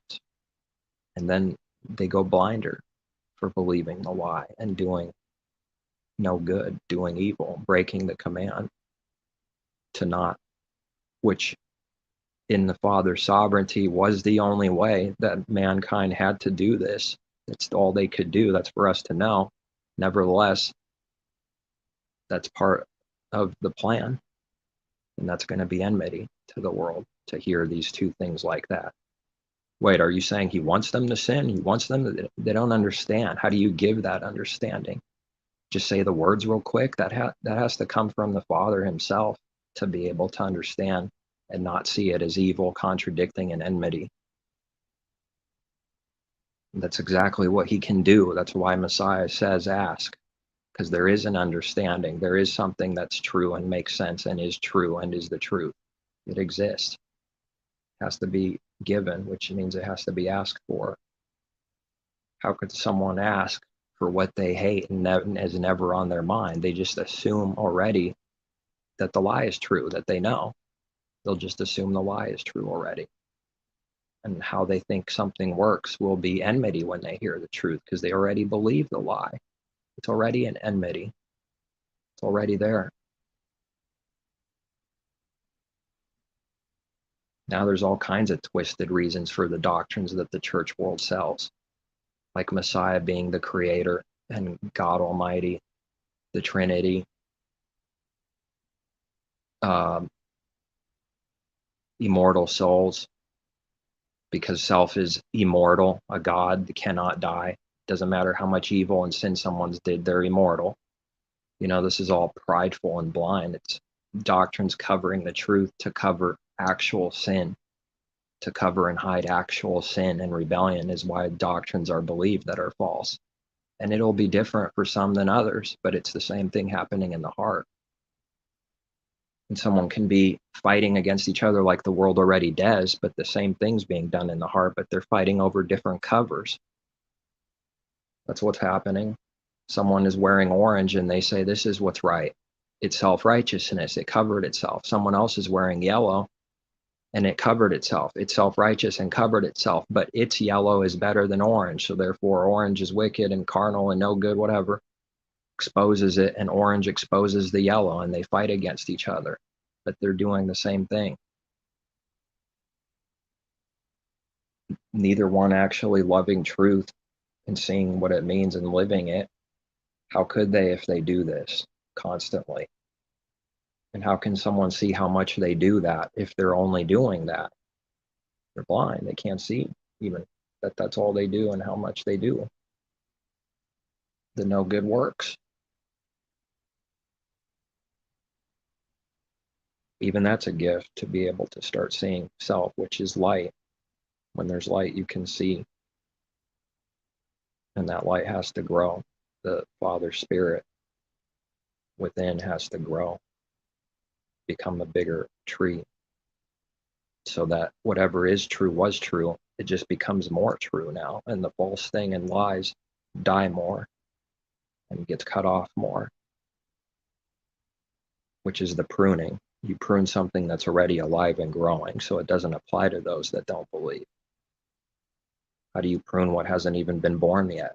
So then pruning is continuing to get rid of what looked good, what was thought as good, but they're cut off now for actual growth. Cut off the bad, cut off for its own growth. It needs to be cut, trimmed, trim the wick to keep the light burning, we read. Or have salt within yourselves, which interestingly, the body does have some kind of salt. People sweat at salt in there. You do need some salt. And that's no coincidence. So then have salt, but Messiah is not speaking of literal salt, and that's it. That's carnal. That understanding has to be given and sought after, what that really means. Speaking in parables, teaching in parables. But he gives plainly, like we read, he will give the understanding plainly to someone so that they can plainly see what his word means. Explained, like explaining something, like a friend does to a friend. Okay, this vacuum works like this. This is what it does. Now here's how it works and why it works like that. Speaking plainly about how something works is what he'll do. And someone will know the truth, and that it's truth because they will know that they didn't try to understand it. There's no pride in that, but it was just given. Maybe a prayer was answered and a little bit more was given. Someone will know because they know they didn't try to understand it of self. It was just given. Boom. You know that. There's no confusion in that. But with all his truth, it's not as clear at first or in the beginning, just like it's not clear to a little baby that's growing up. It gets better. It becomes more clear, whatever's happening. You believe the Creator, the Father, more, just like a baby can start believing whatever, earthly dad is telling it. Hears the words and doesn't understand them at first. It needs milk. Has to wait a while. People won't like this because this actually means man can't do all kinds of things. It's called good. He can't do any good. He has to learn it. That means we can't just do it and know it. That means it cannot be so. Just like a baby can't know how to walk when it's born. It can't do it. That means there's a can't to this. It means you cannot do it. There's nothing anybody could do about it. That is the only truth and way. Cannot, accepting that that's the truth because it's the truth. There is no way for it. A baby is not born walking and knowing. It starts with nothing, but it's born though. But it starts with nothing, but it's at least born, which is something, which is everything. but now it has to grow and learn carnal, worldly, juicy knowledge, something like learning carnal, worldly things that a person learns, but now spiritually growing and learning spiritual things. That's the perfect picture. Someone can't even walk. They need help, assistance. They need care. Does the church world learn and care about any of these things? It doesn't have a clue what's going on. It doesn't do this. Oh, baby, murder it, kill it, cut its head off. Adult, cut it, kill it. There's no difference. It doesn't see anything, just throwing knives in the dark, slashing and destroying, seeking someone to devour. It has no care at all or consideration for anyone. But the image that it sells every day is a good image. So now these words will look very, very violently evil, very aware of it, very aware of how evil the truth looks to those who hate it, because it's only sold an image that it's very good looking, but not talking about the image. It's acknowledged that the image looks good most of the time. They do a good job. That's the truth. I acknowledge that it makes itself look good, like a messenger of light. Yes, the image makes itself look good most of the time. That's true. Not speaking of that, speaking about the heart, someone's actual thoughts, intentions, which is the heart, which is what someone really does and why they do what they do. How is just the image by itself the important thing? That can only be good if the heart is true. The image itself is nothing. It's just a picture. If the picture's good, but the heart has to be good, that's why it became like that, then it's good. But if it looks good and the heart is evil, that image is utterly worthless. It's no good. It doesn't do any good.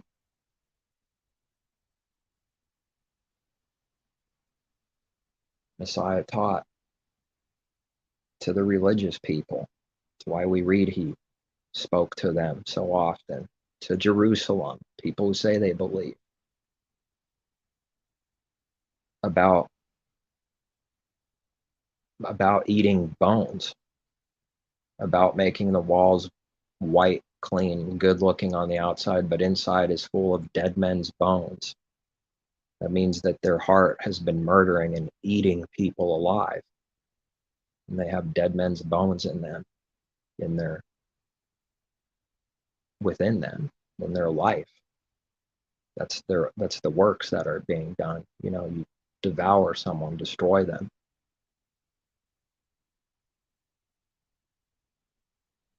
And not speaking about having a feast with literal bones. How many bones and dead men can someone eat, literally? That would be a frightening thing, though, that someone were to do that, And of course, the nastiest, most evil thing that can be thought of has been done. It's being done somewhere in the dark, which is going to be hard for someone, impossible to understand.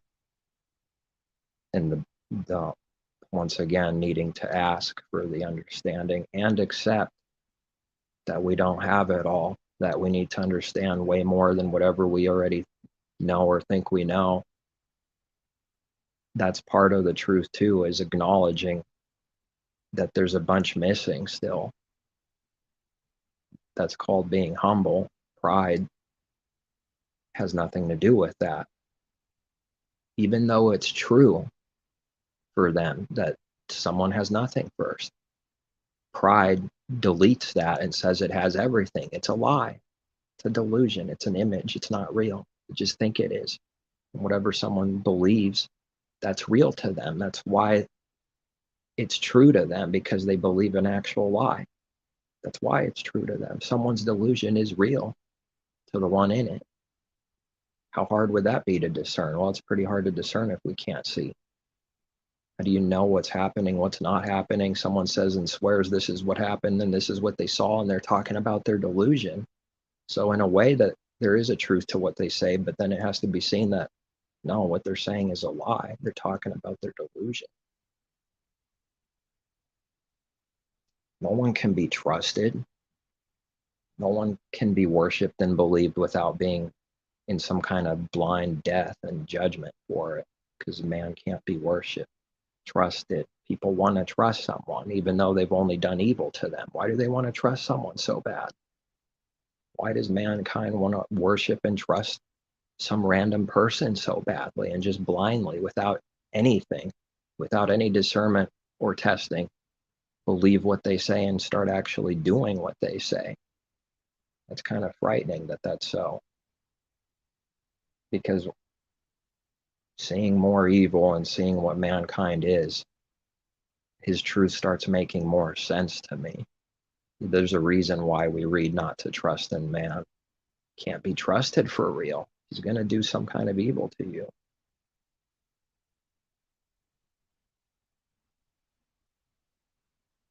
There's always a good way, I think I mentioned that earlier. There is a good way available, but it involves keeping these things still. Peter can't worship Paul. Paul can't worship Peter and do what that evil is, but there is a good way available. It's just that both have to do what's right, and then the good thing can happen, which no one will believe. They'll just say you're doing everything like the world's doing. There's always a good way available, but that's what's impossible until it's given. That's what it looks impossible. The Red Sea, I mean, who's going to split that? It's a massive miracle. How could someone believe it? They would say there's no way. This is a dead end for sure. In my mind and my power, so-called, someone says to themselves, there is no way, period. It's over. It's done. That's how it's supposed to be, because we're not the creator.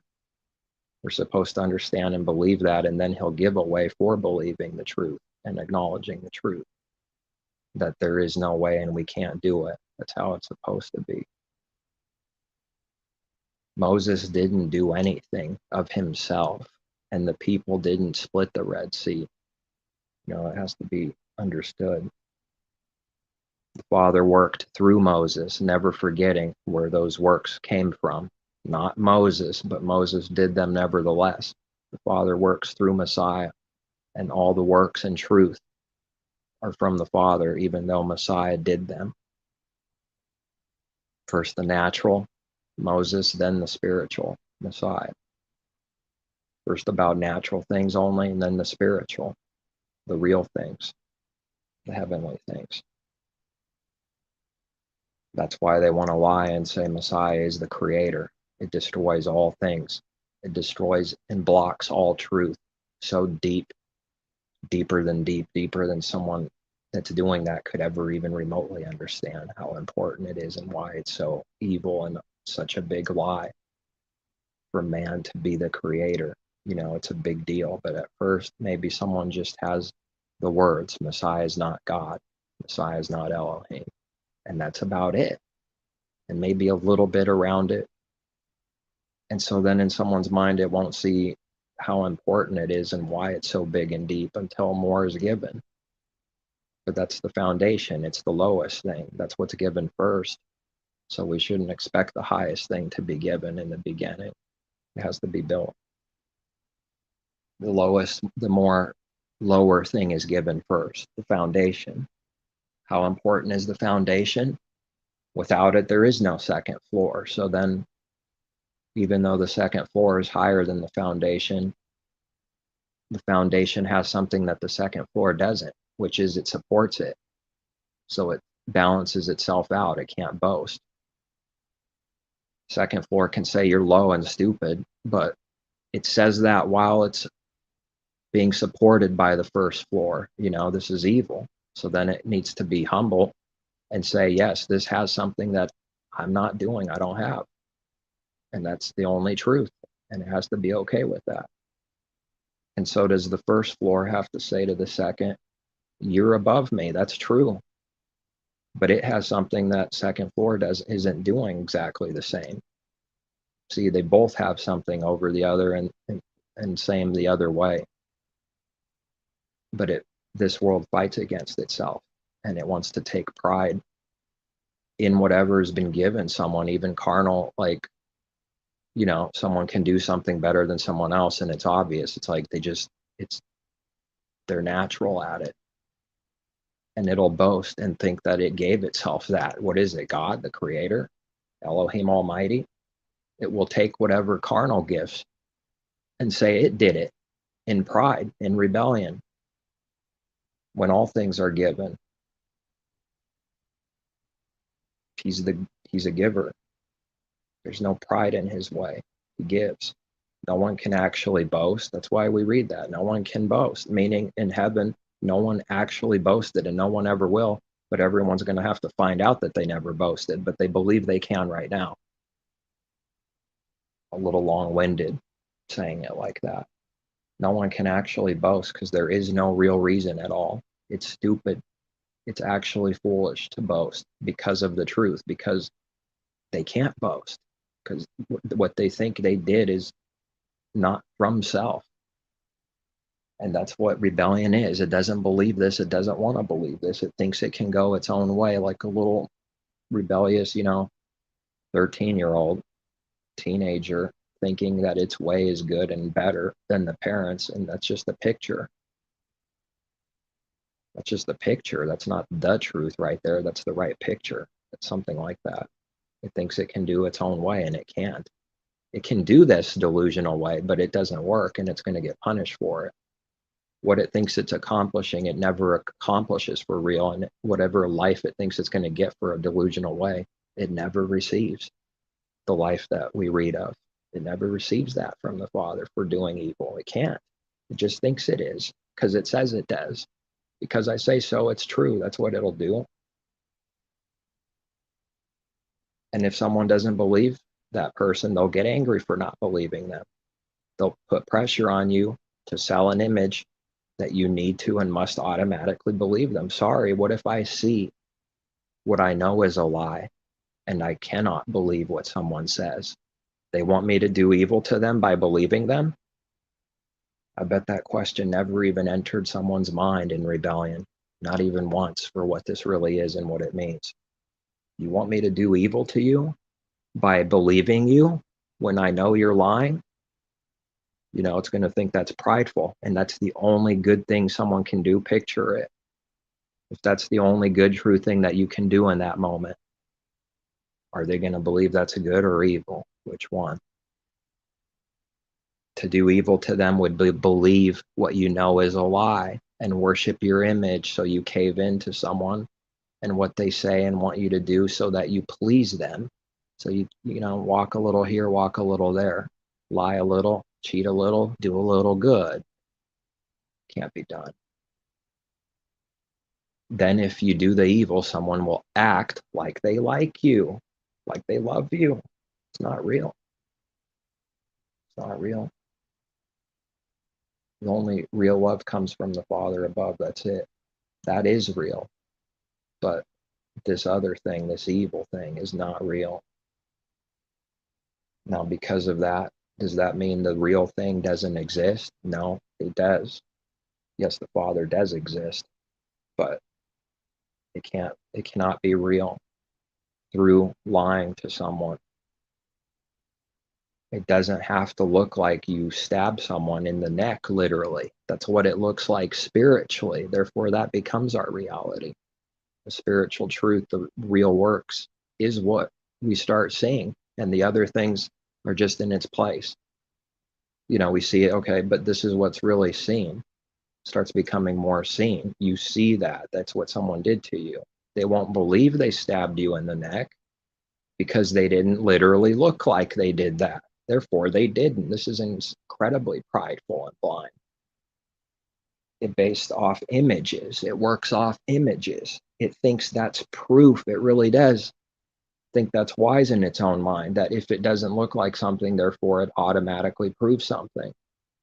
That's why planting false evidence works in this world so often. If it's not seen, it works. Someone will believe it. Because when you plant false evidence, make something up, you make it look like someone did something, and everybody already wants to condemn you.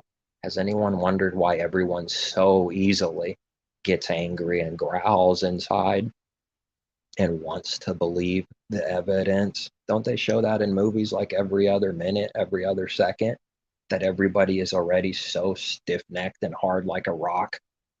They already stubbornly will not believe, even though it's obvious and plain and open as and light as the day for someone that can see.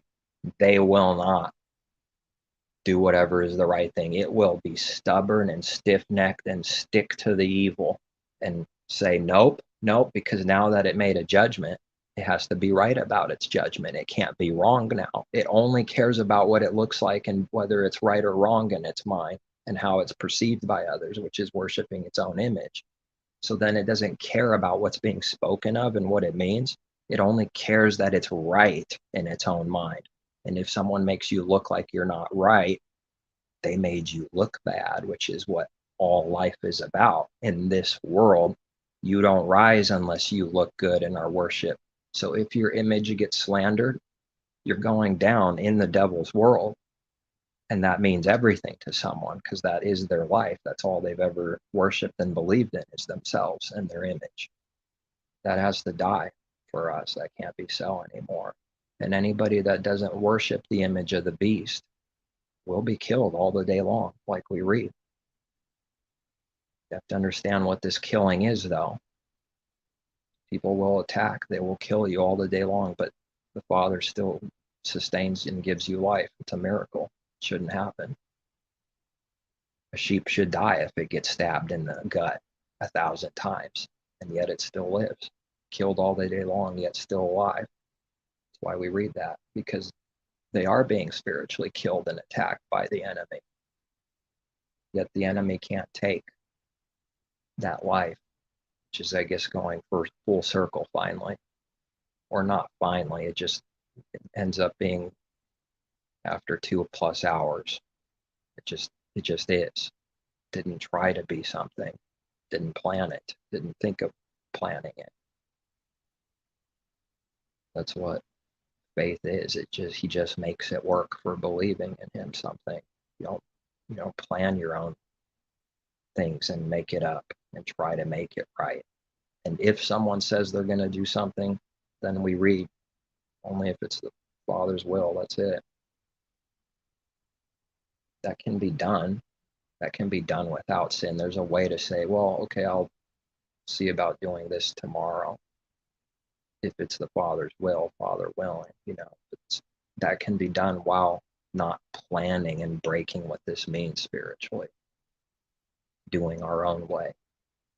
Making it up and believing and trusting itself because we say so, therefore it is.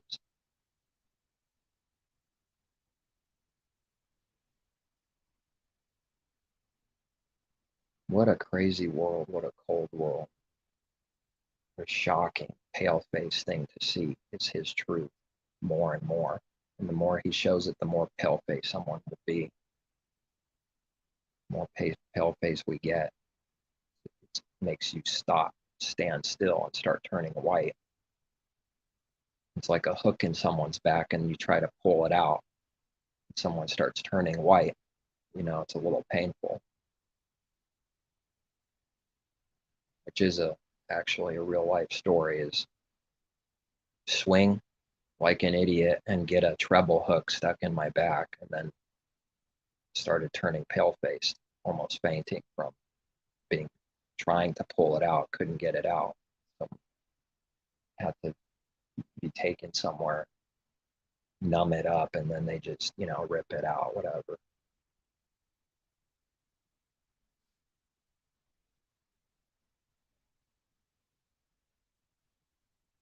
That image of foolishness there, hooking your own self, is what sin looks like constantly, spiritually. It's foolish like that. It's that bad. Worse even. It gets worse than that picture. It's like walking into your own trap that you set. No one would ever believe someone would do that, because the things that we read of are speaking of the spiritual things of the heart. It is constantly happening. It is that blind and foolish. That's what the picture perfectly looks like, stepping into your own trap and being caught by it. It looks like that for real. It's why we read it. If someone only sees carnality, they'll see those words as stupid and never see how they work or apply and see proof against it. So to the carnal mind, it's enmity. It won't see what it means. It won't see proof for it.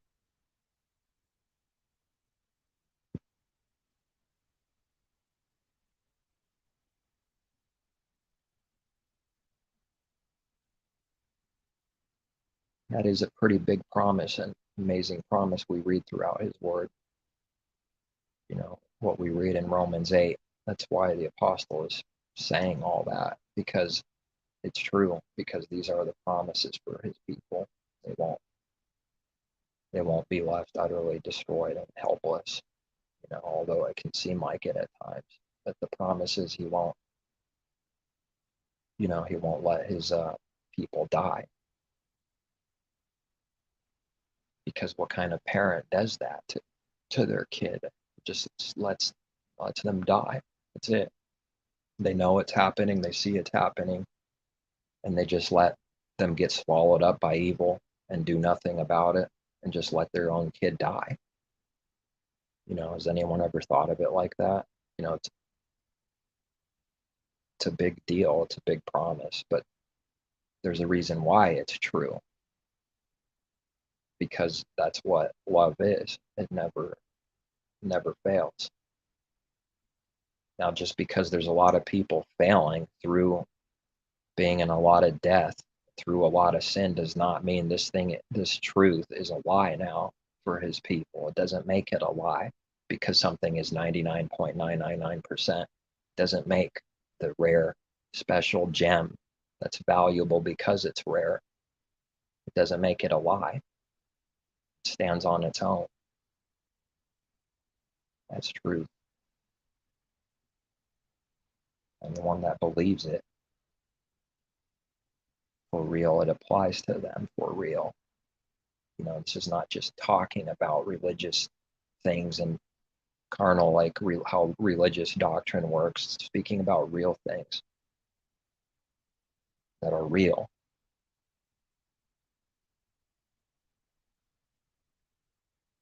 But pride has nothing to do with that. It doesn't need any help. See, so it never even has that. It's not even allowed to think that way. It doesn't even come to someone's mind that it needs these things. That's an abomination to it. That's stupid to it. It's still child. It's not real at all. It doesn't mean anything to their heart. You know, that's the truth. I'm just needing to see the truth. That's it. Not to speak for it out of doing evil, not to do evil back to someone, just speaking the truth.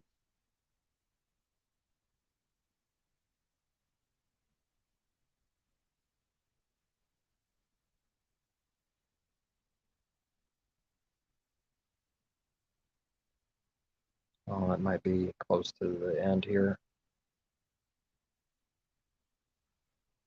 Oof. Yeah, overcoming all things. That's no light thing. So much to overcome.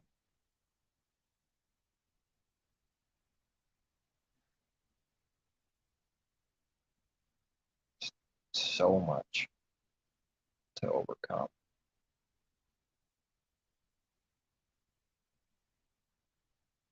I think one of the verses I have is in James. This is the victory. But understanding what that is meaning is also understanding that it's not over right now. That's part of the truth. It's part of the victory. It's part of the understanding is knowing where you're at and knowing that that's stupid and blind to say, it's over, I'm done right now. You know, that's part of the understanding. But it might sound like something. It might sound like, oh, if I say these words, that means it applies fully and it means it's true and done and over with now. No, it doesn't. No, it doesn't mean that. That's stupid. It does not mean that at all.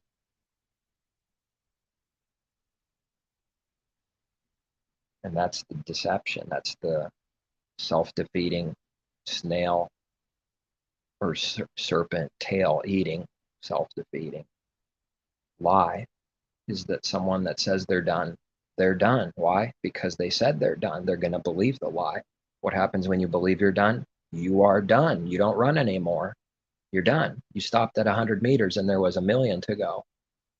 Now, it doesn't matter where the numbers don't matter at all. It's just that they stop, they're not done. They'll believe they're done because they said they're done. And when they believe what they said, they'll stop for real. That's a snake eating its own tail. That's he who saves his soul shall be destroying it. You think something is true, but you're being destroyed for it, for thinking and believing that. If someone sees that they're not done and the race is not over, then this truth can go to the Father and say, I'm not done, because that's the truth in reality. No one's done yet. That's the truth. And then when we agree with the truth, then he'll give us sight to see the truth, which is simple, and see his wisdom, and light to see self enough that we're not done. And then we won't be done. Then you'll keep going because you know you're not done. You don't believe a lie. As soon as you believe a lie, it's done. It's over. And that's not to say, that's to bring that out, if it stays that way. That's what believing a lie is, not to say if I get tricked with anything that it's over. Now, that's not what's meant at all, because that's going to happen. Just that someone sees what it is and learns from it, repents from whatever the evil was done. Because we read Messiah learned through suffering. How do you learn without suffering? No easy way. And if someone needs to see more about that and they ask, they will. It just won't be in one day, because he won't give more than whatever here a little, there a little means. But if they ask and want that to be so, they will see more reasons deeper on how something is true. They will. The question for the world is the world afraid to see it? Is it afraid to see the truth? Knock. Has it been a coward all along? But then someone says you're tough, meaning they hate you, because everyone's already a coward first. That's who Adam and Eve, all of us, are first. If they say you're strong, they hate you. They want you to remain in death and be a coward, fearfully coward for no good. They want that to stay, because they lie to you and say, no, you're good. You could do whatever you put your mind to, says God. Says one God to another, one Elohim to another, and someone likes that. That perks them up. And because they like it, it's going to create an image, even to a believer, that it's like true, because they like it. That's right. People like evil. We have to see that, and it's not easy to see at all. People like evil. They'll get off on it. Right in that moment, you only see a tiny little bit. You don't see their life every second, day after day after day. You can't get tricked by that tiny little moment where someone looks like they're happy, and therefore that makes it look like it's the truth, because they're happy about some kind of evil or lie. That's just this little sliver. That's part of the deception, is that this will help you, make you happy, fix you. It's a trick.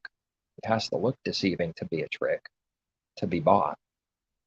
And it is deceiving until he gives us sight.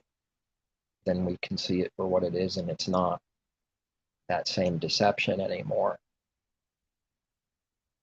You see how it works that you didn't see before. Now you see the doors and the way something works. And when you see that, now it's not deceiving anymore, because you see the truth that always was, just didn't see it. Therefore, deception is always through blind. Nothing is deceiving to someone unless they're blind about something. So if someone's deceived for something, it's because they literally cannot see whatever that truth is in that moment. It means they're literally spiritually blind about something. They don't teach this in the church world. How could they? They're not blind. They can see already, just like we read. Messiah says, you say you see. Because you say you see, you'll be made blind, and the blind will be made to see. This is the judgment, he said. Because you say you see, you'll be made blind. The blind will be made to see.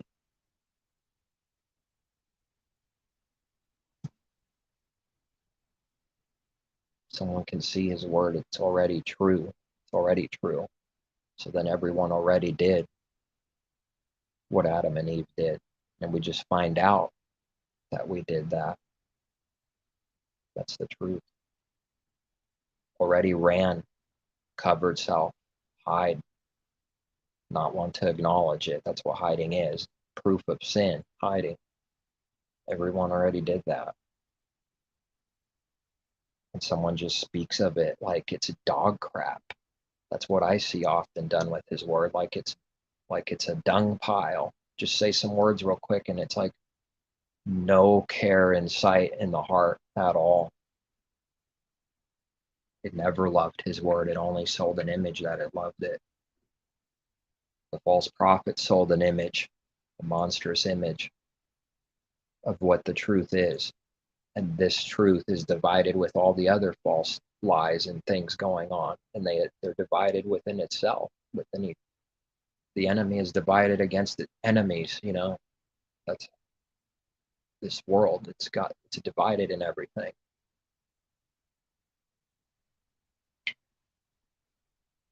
Messiah didn't come to do the evil work of the false prophet and evil division, but he did come to bring division, the good division, being set apart from evil, setting his people apart from evil. This is the good division that the world hates and calls wicked division. Its division that it loves is good to it.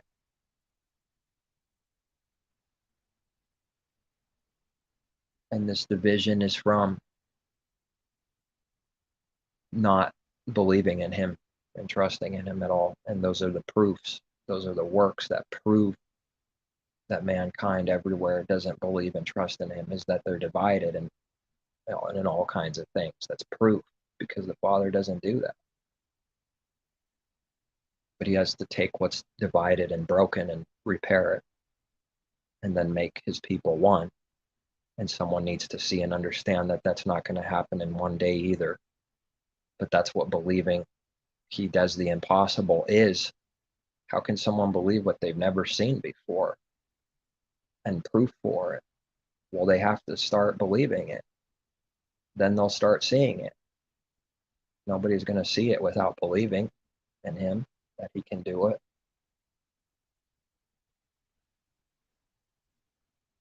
And all the other divisions will make someone already believe that that's the only possible thing by default. They won't believe that good is possible, that the true oneness that the world sells is possible. It's just not possible with man. He desperately has to sell that he wants the world to be one in peace and bring all the world together as one, just like at the Tower of Babel. The heart's the same, no different, same works. And the more someone has to sell hardcore how one and peace they want for the world, the more deprived of the Father, the more in death, the more far away from him and in sin they really are, because they have to show stronger how one they want to make something, because they're blind and have to show how much strong and how strong they want whatever sin to cover, to hide that there is no oneness in them, that they are divided and hate all, and that there is no true oneness. How do you cover this? Sell oneness. Sell it and make it look like you want it badly. You won't look good in this world for not wanting anymore to sell lying images. That means you won't go out of your way to look like you're good, to look like you love someone. You won't sell that you care for someone. You won't try to look like you care for someone. What will that look like in this world? Murder, hate, evil. You're not selling what they're selling. What's going on? What's this delusion? I don't understand this way. What is he doing? What is she doing? How come they're not running the race like us? See, they're already thinking all those thoughts that we read. They just don't know what they're doing and what it means. They're doing what we read. They're thinking already instantly and working out of. How come he's not running the race like I am? How come she's not running the race like I am? We read that. That's what someone's doing in their heart. They don't see it. They're doing it. They're doing it. I see the proof. I see it. It's the truth. People are doing it already. You know, they're in darkness still. They need to hear the truth, but so many won't believe, even though they hear it. So many won't believe. And when someone starts to attack and set up attacks, you know, those are seen. He shows us that. They think they're hiding and they're not. We see what they're doing. Whatever the Father shows can't be hidden. You know, we start seeing exactly what someone's doing and why they're doing it. He shows that. Doesn't mean we won't ever be tricked or fooled, but he does show it. He does give us sight to see people's works, people's thoughts. That's why Messiah knew their thoughts before they even did something, like we read. Because the Father's giving Messiah the true discernment that we read of, spiritual discernment, and to see the works for what they are and why they're done. Someone won't believe that that can be seen. You know, they're going to make fun of it, attack it. They're going to hate that. Their front, that Messiah is God the Creator, will be popped up. And then he shows you, hey, that's why maybe they believe this. Is this why? Is this part of why? They bring up that Messiah is God the Creator. When this truth is brought up, they bring that up as a wall, as a front, as a suppressing guard in the way, and no one can go further. That's why they teach that doctrine to them over there, that Messiah is the Creator. Here's one reason, you know, he shows you. They'll use it to suppress the truth and put that guard in the way and go no further because they're so 180, they don't even know. It's perfectly 180 from the truth, and it hates truth as much as the Creator hates lies, you know, just to bring that out. That's true. It's so backwards. It hates all good and truth, and it never believed it did. Every day the works are proven. The works are seen by the Creator. It can't be hid. So then it brings that up to try to make you look like you're prideful and connect you, that you call yourself God. We're talking about discernment. Hello? Don't your ministers and false prophets that say they're true talk about that? Don't people clap their hands for discernment? Isn't that what they want and sell that they want? Now, when the truth about this is given, and speaking of what discernment is, now you say this is prideful and someone's calling themselves God.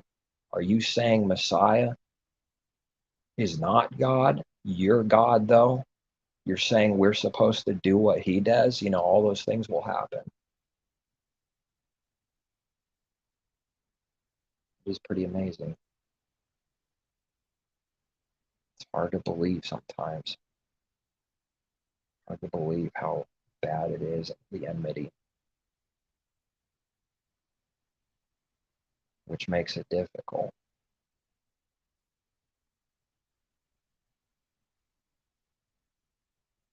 Makes it difficult. But someone's given whatever they can handle to see, you know, and whatever we think is true, we'll find out, well, there was a lot more. There was a lot more.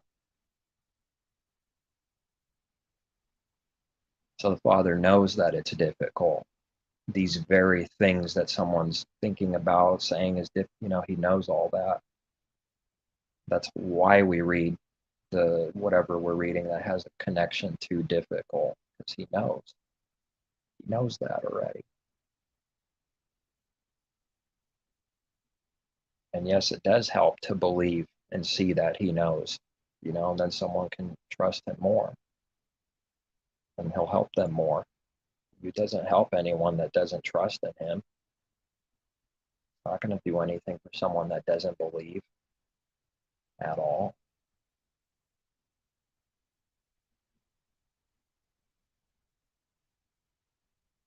And that would be evil if he did reward good for evil, That would be evil if he did. Oh, you hated someone today out of evil? Here's a good reward now. Then he would be rewarding evil and saying it's okay and good. Can't do that. He can't do that. He won't do that. He can't do that because he won't do that.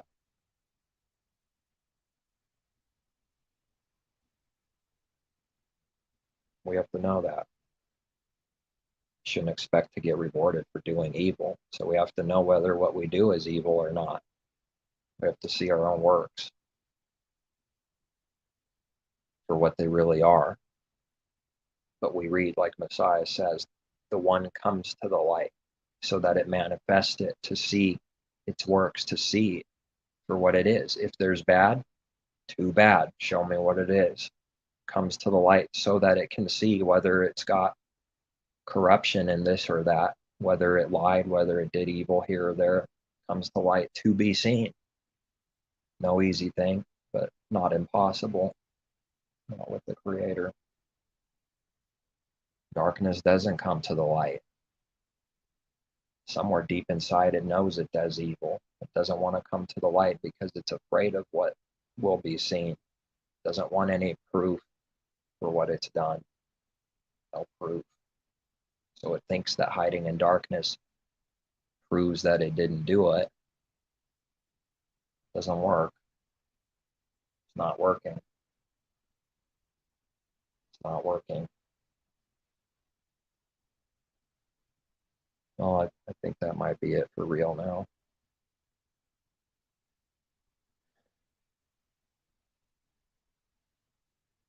Yeah, those are powerful words. Romans there. And everything else, all his word is powerful. No messenger, no snake, death itself, the enemy itself, the world itself, life itself, nothing can separate the love of the Creator and Messiah for his people. That's why we read that. It's not possible. All right, peace, take care, seek truth from above.